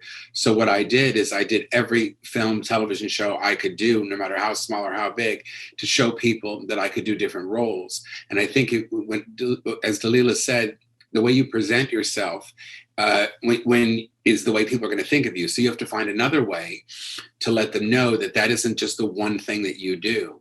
And I think that sometimes that there are casting directors, producers, directors, and writers that will watch a tape, will say, oh, okay, you can do that. And then they'll have, or she can do that, or they can do that, and they'll have them in. So that has changed in this industry very much so. So I think that's the more positive aspect, is to go back to knowing your craft, knowing what you can do, and keep trying to prove yourself to people. And I think people want to be on the right side of history. I just think they don't know how to sometimes. I hope so, because it sounds like Ray's having a different kind of problem. Like it's not that it's like they've seen him be all that stuff and they already know that he can do it, but their own biases in their head, they aren't able to let them go because they have to sell in a different way or deal with, and probably they're using the same pathways they've always used with someone they think has some sort of bias. And they don't want to do the work of that activism work of shifting and being like, no, just because you see him doing that doesn't mean he can't do the same thing you saw him do before. He still knows how to do that. He's been doing that more than he's been doing this. You know what I'm saying? They have to be willing to take that on.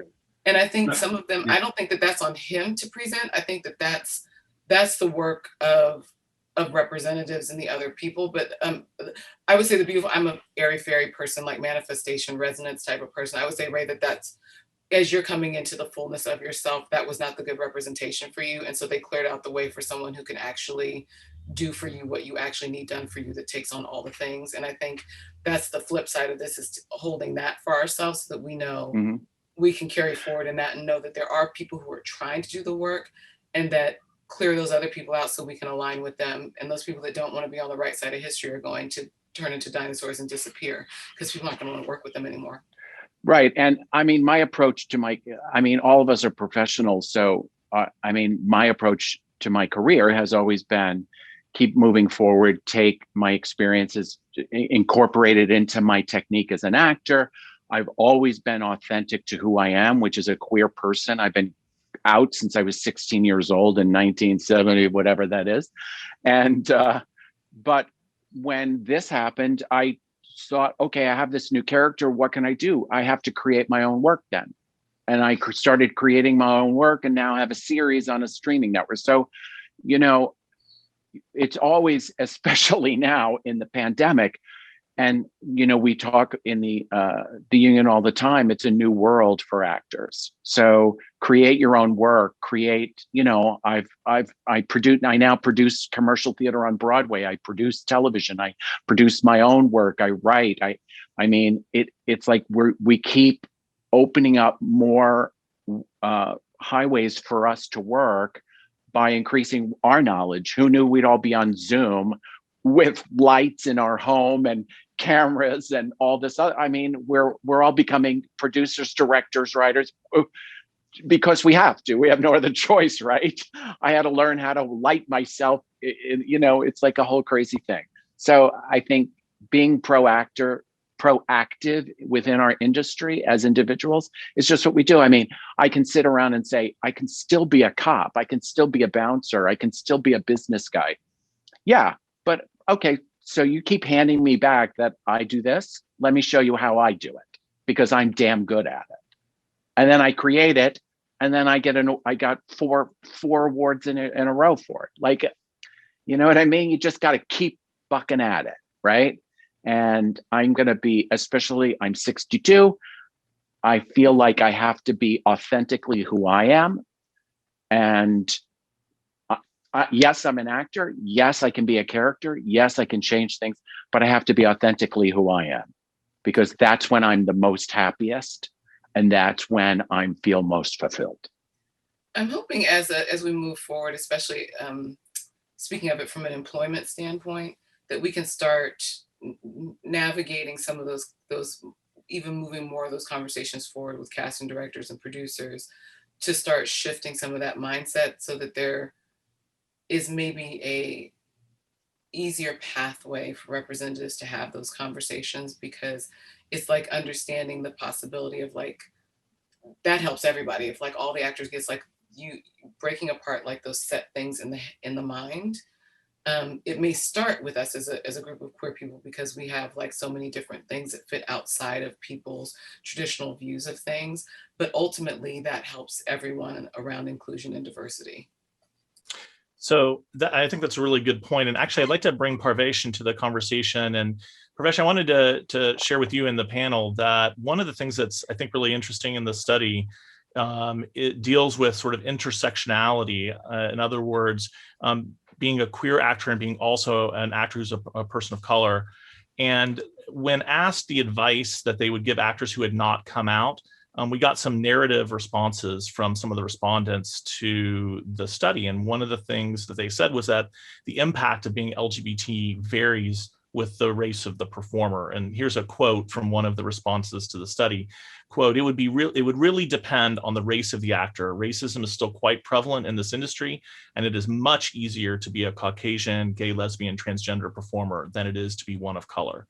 So that's one of the responses we got to the study back in 2013. And I was wondering, Parvesh, and then after Parvesh, we'll go to Dalila and ask as well, what are your thoughts on this? Do you feel like that's still equally true today? Has that changed in any ways? How do you view that from the perspective of someone who deals with an intersectionality yourself? You know, I'm 42, and I'll be 42, excuse me, in July. And again, when you look like this, even that age element is just something that you don't care about after a certain point. And I'm very lucky, grateful, and privileged to be at this point where I can also talk about it. Versus like 24 back in 04 when I moved to LA. Totally different world. My Indian American fellow Midwesterner manager was like, watch the gay stuff, watch your eyebrows, don't make them too arch, you know, too groomed, all these code words. So I'm viewing it from a perspective of, we also went through a phase when I had like 4 piercings. I thought, like, you know, I was thinking about what tattoos I was going to get. I had like purple and red hair in college, and then 9/11 happened. And so then the way to spin it into gold for us, Middle Eastern, Indian, Asian presenting or looking folks, was just like, you know, I college professors say like, you're going to be a terrorist all the time. Take out those earrings, Barb, you know. stuff like that. So it's just been fascinating that people always saw my ethnicity first. Gay, whoa, no, too much. Just be one, just be the brown guy for now. So it is fascinating how it's changing. I feel like, like elder millennial, like oldest millennial baby Gen Xer, and let alone the Gen Z kids right now, who I think Dalila said, they don't have the time for this. They don't care. Because gratefully, luckily, because of the leadership, because of all of us here, because representation, visibility does matter, they don't have to deal with the fears that I still have. I've been writing down notes. I still fear that, like, I still have to be cisgendered. I still have to be like masked kind of presenting. So then when I do, like, if I do play a little bit more femme and this, then they're like, oh my gosh, what's range? I'm just like, okay, great. Yeah, but we had to hide this from you folks. So I get a little, I'm not gonna talk about other people, but I will talk about for myself, is that I realized growing up Chicago, suburbanite, class clown to comedic actor, that my comedy, my art has been in service of the white majority. I'm not like those other Indians. Come on, give me some pizza. None of that smelly saag paneer. Or like, oh, I'm not like those gays. Come on, straight acting here, mask for mask, right? Not fat, femme, or Asian, which I am. So but you hide all that because you want to get a mate. You want to work. Enough that I had to do so much tokenism and minstrel shit with the accent because, oh yeah, you're born in Chicago, you're brown. Tell me everything about every Indian person that you're going to play in this character. I'm like, I don't know. I just want to have, peanut butter and jelly. So they put on us, like even Dalila, I think you mentioned about, oh, because you're a queer person, like maybe you'll have that representation. But then they asked so much of like, tell us about everything. You have to represent all queer people, all Indian people, all queer Indian people in this project. So I'm getting tired. Wentworth Miller, who's a lot more famous and he can do this, just said like last year, like, I'm done playing straight roles. There isn't going to be a Prison Break third revival. And yes, we all know that he can do that. 10 years of series regular. I'm sure he has a house or a good SEP IRA. So what it is though is, and I feel that sometimes we actors have less power than we think we do. And it's actually true. I do feel that, what do you want to say as a performer? I wrote down, like, they always have asked me, like, what are your dream roles? What do you want to play? I'm like, I don't know. They're not written yet for us. The Indian American gay type dad thing, it's getting closer. Like, I even view, like, I remember this study when we read it and discussed it at convention, but life for us has changed in the post-Trump era, right? 2016, Me Too, Never Again, all the Asian awareness, not to mention all the Black violence, George Floyd, Breonna Taylor, Dante Taylor just recently. So it's a lot. So I use that kind of moment where a lot of us were just done. We're not putting up with it. And if it means, and I'm very grateful that I have this position in my career that I can do that, I don't want to audition for the straight womanizing dude that I just passed on a project. One, I don't think I can play it. Two, I don't want to. I could do it for a sketch, and then what I realized was the heart of the matter. I don't want to play womanizing, straight, cisgendered roles, perpetuating this dismissal of women. So do you see, when we talk about intersectionality, it's everything. It's feminism, it's colorism, it's ethnicity, it's all of this. And I do feel that the producers, the writers have to change. I think of casting directors, so many casting director friends are straight cisgendered gay men, but they also have to make a paycheck. They have to also be like, hey, can you, literally, I had 3 network tests for a show that didn't get picked up, but we had to deal with my leg placement for a straight role. Are my legs going to be together, crossed? But is it going to be the knee over knee, or is it going to be the leg, the ankle on the knee? That is what we had to worry about, where my leg placement was. And ultimately, it was just that the head of the network did not want to out gay people on the show. So even that's changed. That's changing. But I am very grateful that what I'm seeing in writers' rooms is, and this wasn't the case on Asian shows, Black shows, everything. If you have someone of a group in your cast, you get that someone in the writer's room. I was very grateful to do Connecting for NBC. We were one of the Zoom shows in this past year. And Martin Garrow and Brandon Gall, two white, straight, cisgendered Canadians, so I thought that's why they were nicer, brought in a trans writer for Shakina Nafak, who made history as the first trans woman series regular on a sitcom. She got cast. Next day, we need to find a writer for it. So that's where I find that the change is happening. I'm sorry, sometimes I feel that we actors are kind of like have the last choice, and there's always a choice. So I do I feel for the kids who are still a little scared. And I feel for my elders too, who are still, when you've lived this life of I can be out, are you sure it's not gonna be a problem? So even that, I don't hold my partner's hand in public because I don't know if I'm gonna get bashed for being Asian or gay, which one that day, it's that 9/11 kind of trauma still, so it's fascinating. I'm still dealing with it. And I'm really just finding what do I want to say and how do I want to say it? And it's not always just necessarily acting to be another character. I think there's strength also in, and I know people hate to hear but you have to write your own work. You have to produce your own, if not, find someone who you can align or ally with, It's a changing time. I can't believe it's been 7 years since that, because I thought at the end of Obama, we'd be in Sanders or Hillary's second term by now. So that 2016 to 2020 moment really was a gut punch to all of us. I think of even the white cisgendered gay friends did not have it as bad as any BIPOC or trans or non-binary friend, because trans people weren't being allowed in the military. My friends who are Muslim, their grandmothers couldn't visit. So that was such a traumatic moment. I do feel this shift has to happen, and people like me who can say no to stuff can talk about it. So it's just it's such a interesting moment we have, with all the Asian hate. I mean, it's just sometimes so compounded. I mean, you do worry, every day, which gun shooting today, which kid got killed? And we artists, actors, producers, writers, everyone in this industry, the responsibility is on us.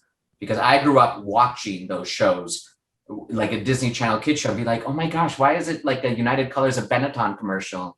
And when I finally did one back in 2006, the producer said, because this is one of the good things of the corporations that we work for. They did say, we want this world to be the world that we want out there. So, how we would joke, the ticking of every box. Do we have a Black person, a trans person? Do we have the Native and the Indian American? And it's just nice that that eye is there. And I just hope we keep continuing. And we have to hold their feet to the fire, because these Scott Rudins to Harvey Weinsteins don't work for them. If you can, send a statement. What was it? Karen Olivo, right? In New York, just not going back to Moulin Rouge. Good for her. And in the past, we know this. They would have been blacklisted. I mean, everything. Parv, don't be gay. You won't work. And I listened to that. We've all had our measure of oh, you're right. It's fearful. I should, I better do it. Oh yeah, gay swishy swish. So forgive, I rant a lot, but I've just been it's not still happy joy, good fruitful feelings right now. This is still problematic. And I'm just getting to the point where I'm no, not okay. I'm not worried. If I don't work, guess what? Karan Soni, Nick Dadani's, the others out who've never been in, they'll benefit from it. Right, but it's so important for us to understand what has improved and what hasn't, so we can, as a group, as a union, as the members of SAG-AFTRA, you can direct your attention and resources in the right place. And that's one of the reasons we had the study in the first place, was to really find out for the first time about what the experiences of our members on a broader basis were. Dalila, I was just wondering, did what Parvesh shared resonate with you? What's your experience? Oh God, yeah. I mean, this is the thing. That part hasn't really changed. I'm gonna tell you the truth, because already there's less roles for all of us anyway in any place if we have the intersection, and we're often it'll be, they will consider the cast diverse if they have one brown person of any kind. So it could be someone who's South Asian, it could be someone who is from a different part of Eastern Asia. Like it could be someone who's Latine, it could be any of those. And they'll be like, no, we do have a diverse cast. You see, there's that one. And it's like, and so there's just less stuff for us. So then on top of that, if you place the queerness, and especially if you don't fit along the binary, it's a much, much, much more complex thing. And I think I honestly think the people who have the worst of it are my trans and gender nonconforming siblings and Black men. Because Black men in particular, if there is any inkling that they might be queer or a little bit more effeminate, it puts them out of almost all of the roles that would be being cast by Black filmmakers. And those are the people who are making more of the shows that have more roles with us in them.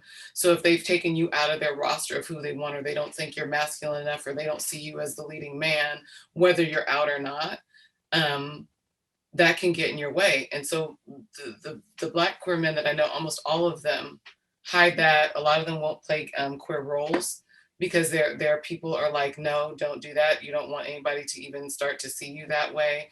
Whereas as white, queer or not, or straight, can play queer roles, and it just opens up doors for them sometimes. You know what I mean? It doesn't do the same thing in communities of color. It just doesn't. It just doesn't. It shuts a lot of doors. And unless you have, you know, a name for yourself already, or you've already started to build an in, like they say that we've had an increase in LGBTQ roles and even LGBTQ actors working, but most of that has been created by 4 creators, like 4, like out of all of Hollywood. It's like Shonda Rhimes, Lena Waithe, Ryan Murphy, and Greg Berlanti have been almost solely responsible for that increase in people actually getting in screen. And we know that there are such a small fraction of who are creating roles for people. So if they're the ones that are mostly hiring us at those intersections, and most of the rest of them are hands off, people are scared to come out for a whole bunch of reasons. And that's besides the own community reasons of being at home. And, you know, that culturally, the idea of like, well, you can do all that, just don't be too loud about it, or don't put it out there too much. And if you're an out actor, that's very much being very loud about it. It's being very loud about it. You know what I mean? I mean, even like I first did Cherry Bomb, my mom was like, well, is this all, are you gonna do all gay things for like, is that all you wanna do? I was like, no, mommy, I've been playing, I have a master's in acting. I'm classically trained in theater. I do literally everything. But I also think it's powerful and important to be visible. And I think being a beacon for change and creating a climate where other people feel safe, because I have, and a part of that is because I also, again, have the privilege of being a femme presenting, you know, a person who's cisgendered who can do that, and still give a little shimmy to it. There's a lot of biphobia in the world, but at least people can sometimes imagine me either way, even if they have whatever compunctions or bigotry they have, and they push me out of stuff sometimes. But a lot of times they can imagine things, and it opens up doors, especially if I don't, you know, preemptively out myself. They may cast me and they're like, oh, well, you know, she had a husband and she has a kid. So like they get that it's possible sometimes. But there's a privilege to that I can be out in a way that other people don't feel safe. They just don't feel safe. And they're afraid they're going to lose work. And they do lose work. It's not even like they think they do. We know our country has a major problem with racism. It's what the country was built on, colonialism. Most of these intersections of homophobia, transphobia, and racism were brought here with colonization, period. Like the indigenous cultures around the world recognize 5 to 11 genders. They recognize same-sex unions. All of this stuff is stuff that was brought by this puritanical idea by people who forced migrated a group of people, killed, murdered, and did all kinds of stuff to people and oppress them and continue to oppress them.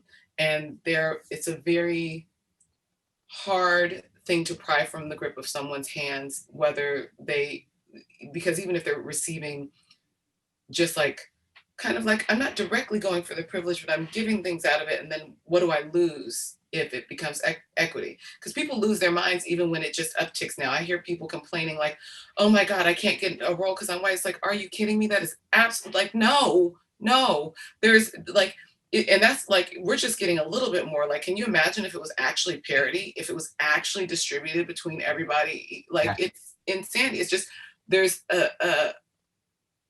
people are used to things defaulting to what is considered a universal perspective, which is not universal. It's just white. It's just white. And that's starting to shift. And that's very scary for a lot of people, even people who want to be good, loving, supportive, non-bigoted people. It is terrifying that half of, or even maybe the majority of some of the things that they've gotten have come because nobody else was given the opportunity and they weren't let in. And that's still there. And it's even more pervasive, I think, with people where you have any intersection. So queerness, transness, any of that, it creates a whole different thing. But beautifully, we have people who are wanting to tell stories now that care about authenticity, that are starting to crack open those doors. But it's just a fraction. Like Pose is one show. Transparent is one show. Do you know what I mean? And like All American is great. They have like a queer lesbian character who's in, South LA, which is amazing, who's like mothers in the church. Like they're people are obviously fighting to start, but that's in Greg Berlanti's world. Do you know, like they're like starting to shift that. You see it a little bit in 20s too. They kind of push the envelope with some of the shows that Lena does. We need a wider thing of that to start actually making it feel safer. And I don't know when that's going to be, because like what you were talking about, privation, like another kid was shot yesterday. It's literally been 3 in a row. It's going to be like over the baby was 13. You know what I mean? Like those ideas that make somebody sit up and say, well, what did a 13-year-old do to be shot in the back while he was holding his hands up to a cop, is still underneath people's thinking.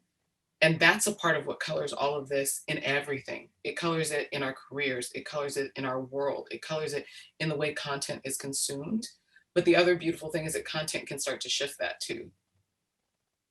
I think that's a great point, and Dalila, really appreciate it. I wish we had another hour to talk about it. I do want to make sure we get to one of the other major topics from the study, which is the question of harassment in the workplace. Obviously, this is a topic that's become much more broadly understood in the time period since 2013.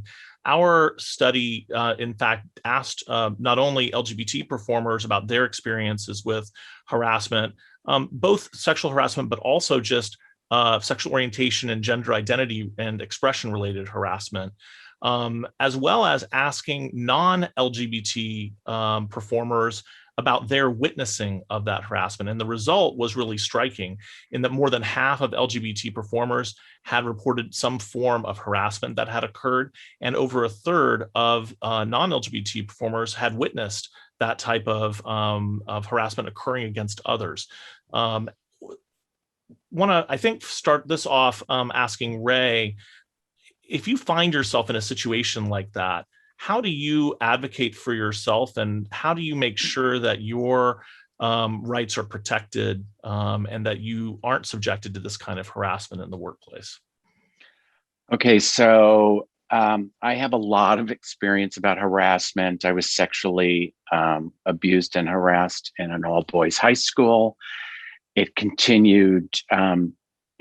Then as I became a professional actor at age 19, it continued from directors, producers. I learned how to sit on laps because it's the only way I sometimes got jobs or got solos, and because I was in theater. I mean, it was so pervasive throughout my career that at one point I was hosting on a national network. I was hosting shows and was being sexually harassed in meetings, called faggot and homo, and you're too queer, your nipples are too big, we have to put something on them and hide them, you can see them under your shirt. And it got so bad that when I complained, they fired me. And I ended up in court. We settled out of court. and of course had to sign a 7-year, we won't talk about it, but they did talk about it, and I got blackballed which I didn't know. I couldn't get a job, and I was like, I've been doing this for 7 years on national TV. And then a producer came to me and said, I just want you to know, it's been put around that no one should hire you. You're a problem because of who you are. And you stood up for yourself, and now no one wants to hire you, but I'm going to hire you. And he gave me another national show, but I spent 3 years with no work. And again, I had to create my own work. And I have been on sets in drag where everyone thinks because I'm in drag, you can grab my boobs, my foam boobs or my foam hips, and they think it's funny. So working with the union in the sexual harassment committee, the stories we hear both from men and women are so pervasive. And I do feel like the tide is turning. But to keep ourselves safe on set, I mean, we have intimacy coordinators when it comes to the sexual harassment side, which is very important. But for me, it is about education of the actor, making our union brothers and sisters feeling empowered and strong enough to stand up to when people harass them or call them names on set. We have to make our brothers and sisters feel empowered. I was on a set, we were on a break, and one of the lighting guys called one of the actors a faggot. And I immediately went to the DP and I said, I'm sorry, this has to be taken care of now. I'm not sitting on this set when someone's calling somebody a faggot. It's 2020. Like, what, are you kidding me? And we shut the set down. And they brought a union person in, and we lost 2.5 hours of filming time because the director and the producer sat us down and brought in someone to talk to us about that. We never talked about that, and we don't use those words. And people said to me, I can't believe you do that. You'll never work again. We've been so trained as artists to believe that we can be replaced at any moment, that we're not good enough, that there's always somebody else around the corner who can have our job. And at this point in my career, I'm willing to, if I have to be the guy to stand up, I will. Because I believe I get my jobs because I deserve my jobs. I am not afraid to lose my job because I'm standing up for what's right. And I feel like we have to have our brothers and sisters in this union feel empowered enough to stand up for what's right, to call the union, to file the complaint, and to not put up with it. We've put up with it long enough, and we shouldn't have to put up with it anymore. I think the tide is changing. I was up years and years ago when they were casting one of the first big gay shows on television. I was in the final sort of testing, and they turned to me and said, "You're just not gay enough." And I said, "Well, what does that mean? I'm the gayest person I know. How am I not gay enough?" And they said, "You're just not, we need you to be me." I said, "What?" "Well, you need to be more like a sissy. You're kind of a big guy. Be hilarious if you were more of a sissy." And I was just like, you know what? This is what you're getting. I'm giving you what I am as an actor. That's it. And that was it. And I left because it didn't feel right. And I'm glad I left because it wasn't right for me, and I got something else. But we do have to feel empowered as actors. I mean, I think that's so important. And the union can do a lot to support you as well, because you're not alone. That's the whole point of being in the union. Jason, I wanted to ask you, what about people who want to be allies to their LGBTQ colleagues on set? They observe something like this happening. What suggestions or ideas do you have about how they can be a better ally in that kind of situation? Well, I go to John Lewis and I say, when someone says something and it's not right, you say something. I've done that always. And I've worked in comedy in and a lot of sitcoms in the same way Parvesh did has a lot. And there's a lot of lines that get blurred on those things. When somebody says something, you have to actually say something. I in the early days, I never would say anything because I was too scared. I was just, thrilled that I got the job. There used to be an expression, your slip is showing. You didn't want to get get in any trouble. So I was always that way. But when someone says something, no matter what it is, I was this is not on a film or TV set, but I was working in South Carolina at a comedy club. I was the headliner and the waitress. I was on My Wife and Kids at the time, and with Damon Wayans and Tisha Campbell. And I had a lot of Black women fans from the show. And they came to see my live show. And some woman said to me between shows, I was sitting at the bar having a Diet Coke, which I don't drink anymore. And some woman said to me, "Oh, those N-word people don't tip." And I said, "Are you talking to me?" She said, "Yes." I said, "Well, don't ever use those words around me again." She said, "Well, you're not one of them." I said, "It doesn't matter." She never spoke to me again. That happens a lot. When you stand up, you have to be willing to know that that's going to happen. I've been, a man of a certain age in the same way Ray is. I've been harassed my entire career, especially in the comedy world, because it's a straight boy world. And they think they can do it because they run it. They still run it.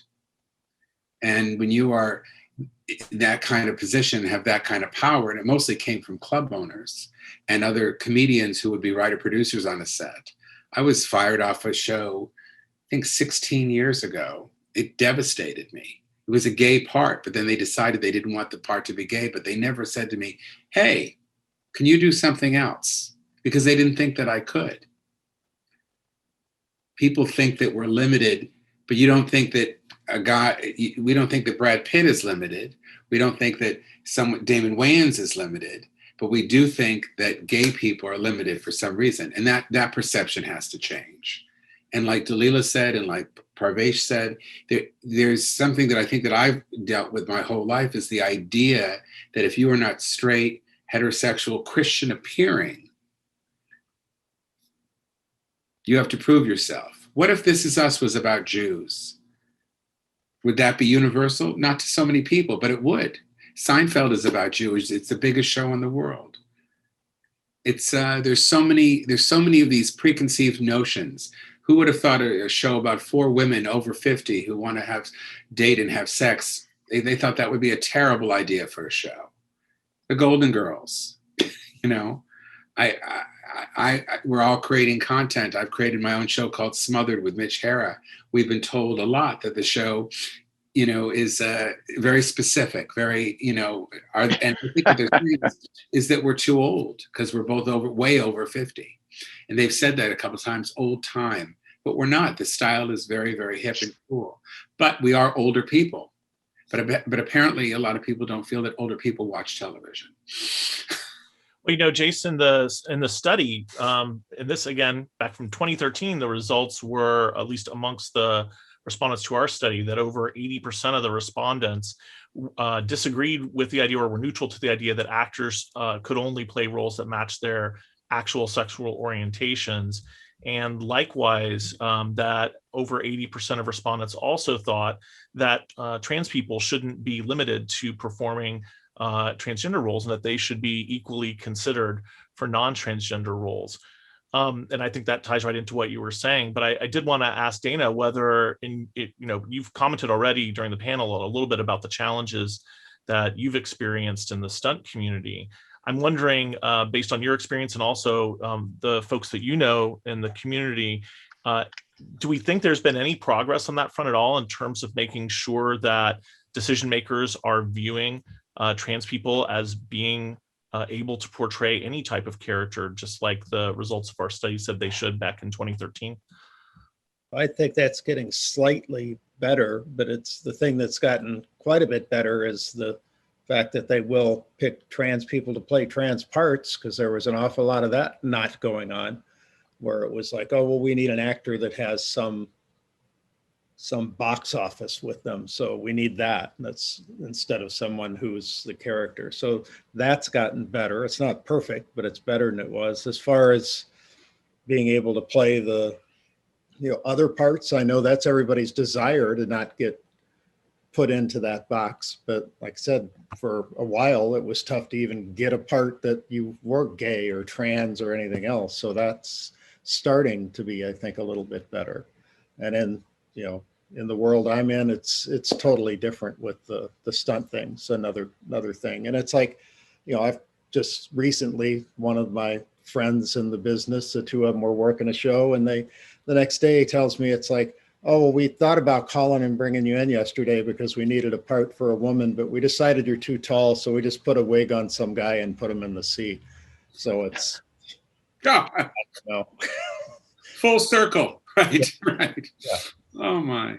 Well, I do want to also just make sure that the folks listening to this know that we actually released just this week an episode of the SAG-AFTRA podcast focused on transgender performers. It featured Alexandra Gray and Ian Harvey as guests. And so I've listened to it. I thought it was a fantastic podcast episode, and hope that everybody will have a chance to check that out. I think there's a lot to be learned there. I think we're almost out of time. I would just say the sort of last question that I have is, you know, how do you think this study would be different if we did it nowadays? And I think if there's anyone who wants to specifically jump in to answer that, I'm not sure. I'll definitely say that. I think the time, I want to end this on a positive note, because I think that's important, is Dalila has taught me all through us, you know, a friend of mine, being a very dear friend of mine, is that the times are changing. Look who's here.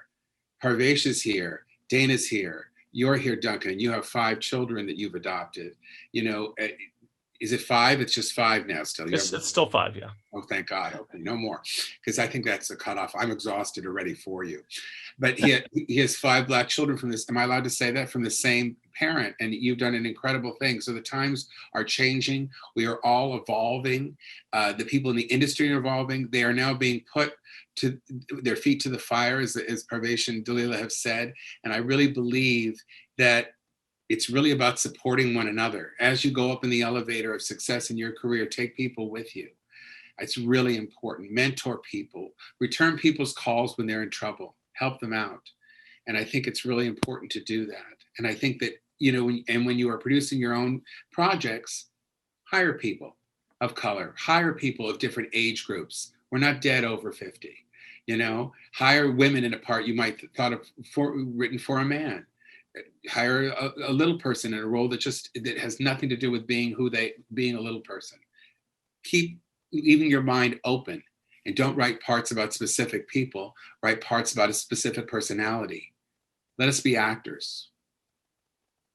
I think on that note, that's the perfect moment to wrap up. I do want to thank all of our panelists, Jason, Dalila, Dana, Parvesh, Ray, amazing panel. I also want to especially thank the head of our, the interim head of our Equity and Inclusion Department, Ellen Huang, who's been— Yay, give her a big round of applause for Ellen, please. The liaison to this committee for many years and was involved with the study as well. Would like to thank our partners at UCLA, who actually, at the Williams Institute at UCLA, who actually were the researchers who did the study in conjunction with us, and who've done a tremendous amount of important research for the LGBTQ community. And of course, to all of the team at SAG-AFTRA who have worked so hard to put together Stop the Hate Week, and this panel in particular. I can't name you all now, but thank you all so much for making this happen. It's been great to have such an amazing panel, and I wish we had more time, but thank you all for being here. With that, I'm going to turn it back over to Rebecca Damon, if I'm not mistaken. No, I think it's— Or is it to you, Gabrielle? I think it's to me, but it's that's to you. okay. I'm so sorry. No, to it's okay. President Gabrielle Carteris. The actual president of the union is going to speak. I just want to say, what a fabulous panel. Thank you all so much for telling your stories. And you know what? You're absolutely right, Jason. For us, times are changing, and we really need to be a part of that change. And that's what this is really about. Thank you for speaking out, Duncan. Thank you for moderating this panel. It was really wonderful. There will be more work for us to do. This conversation was given with such great depth and nuance, and I know that everybody really appreciated it. It's been both an emotional and inspiring week for all of us. Emotional because as we grapple with diversity, equity, and inclusion, we do so quite aware of the real life events happening to the communities who have fought discrimination for decades and who have endured the pain of exclusion from society and from the ability to make a living in the entertainment industry. And at the same time, I've been inspired by the vision of our panelists and our speakers from every community, our sisters and brothers in the communities of Asian American, Pacific Islander, people with disabilities, Black, women, seniors, Middle Eastern, North African, Latino, Native American, Indigenous, LGBTQ, everybody. We should leave this Stop the Hate Week Summit with two thoughts. First, we cannot minimize the long road we have to travel to truly achieve full diversity. Yes, things are changing, but we have to keep changing. We have to find a way to truly achieve full diversity, equity, and inclusion. We cannot unwind generations of discrimination in a week or in a month or in a few years. So I want to thank our members, our leadership, our staff, and particularly I want to thank David White, all of who've been such strong voices with the Stop the Hate Summit. The leadership and staff of SAG-AFTRA have made it clear that diversity, equity, and inclusion is not just an afterthought, but is embedded in our core, our daily work. So I invite you to continue to engage with us, whether we advance our goals at the bargaining table, in the legislative arena, or in public calls for action. When we see or experience acts of injustice, we must speak out. We are charting a course for a better world for the generations to follow. We thank you for joining us. We'll see you down the road as we advance diversity, equity, and inclusion. I want to thank you all. And I don't know, David, you might want to say a few words before we leave. I think this has been just an outstanding summit. This conversation that we just experienced, that we just benefited from hearing from, was so fantastic. And Jason, the way that you ended that out, just ensuring that it ends not just on a positive note, but on a note of opportunity, on the fact that we have the ability to make these changes, that when we are in positions as decision makers, that we should make sure that we're doing our part. It starts with us. It starts with me. So this has been a great summit. Duncan, of course, you did a fabulous job as the convener of this group, and for all of our panelists for this particular panel and throughout this week. The summit has really been wonderful. So it's been an honor to be associated with it. And that's it. We hope that everyone learns from this and goes out and makes sure that you remember it starts with you. Each of us can do our part. Thank you, Gabrielle. We shall, we can, we must, and we will. Take care of everybody. Absolutely. Look forward to the next summit together and every day after. Thanks. Bye. Bye. Bye. Bye. Bye. Bye.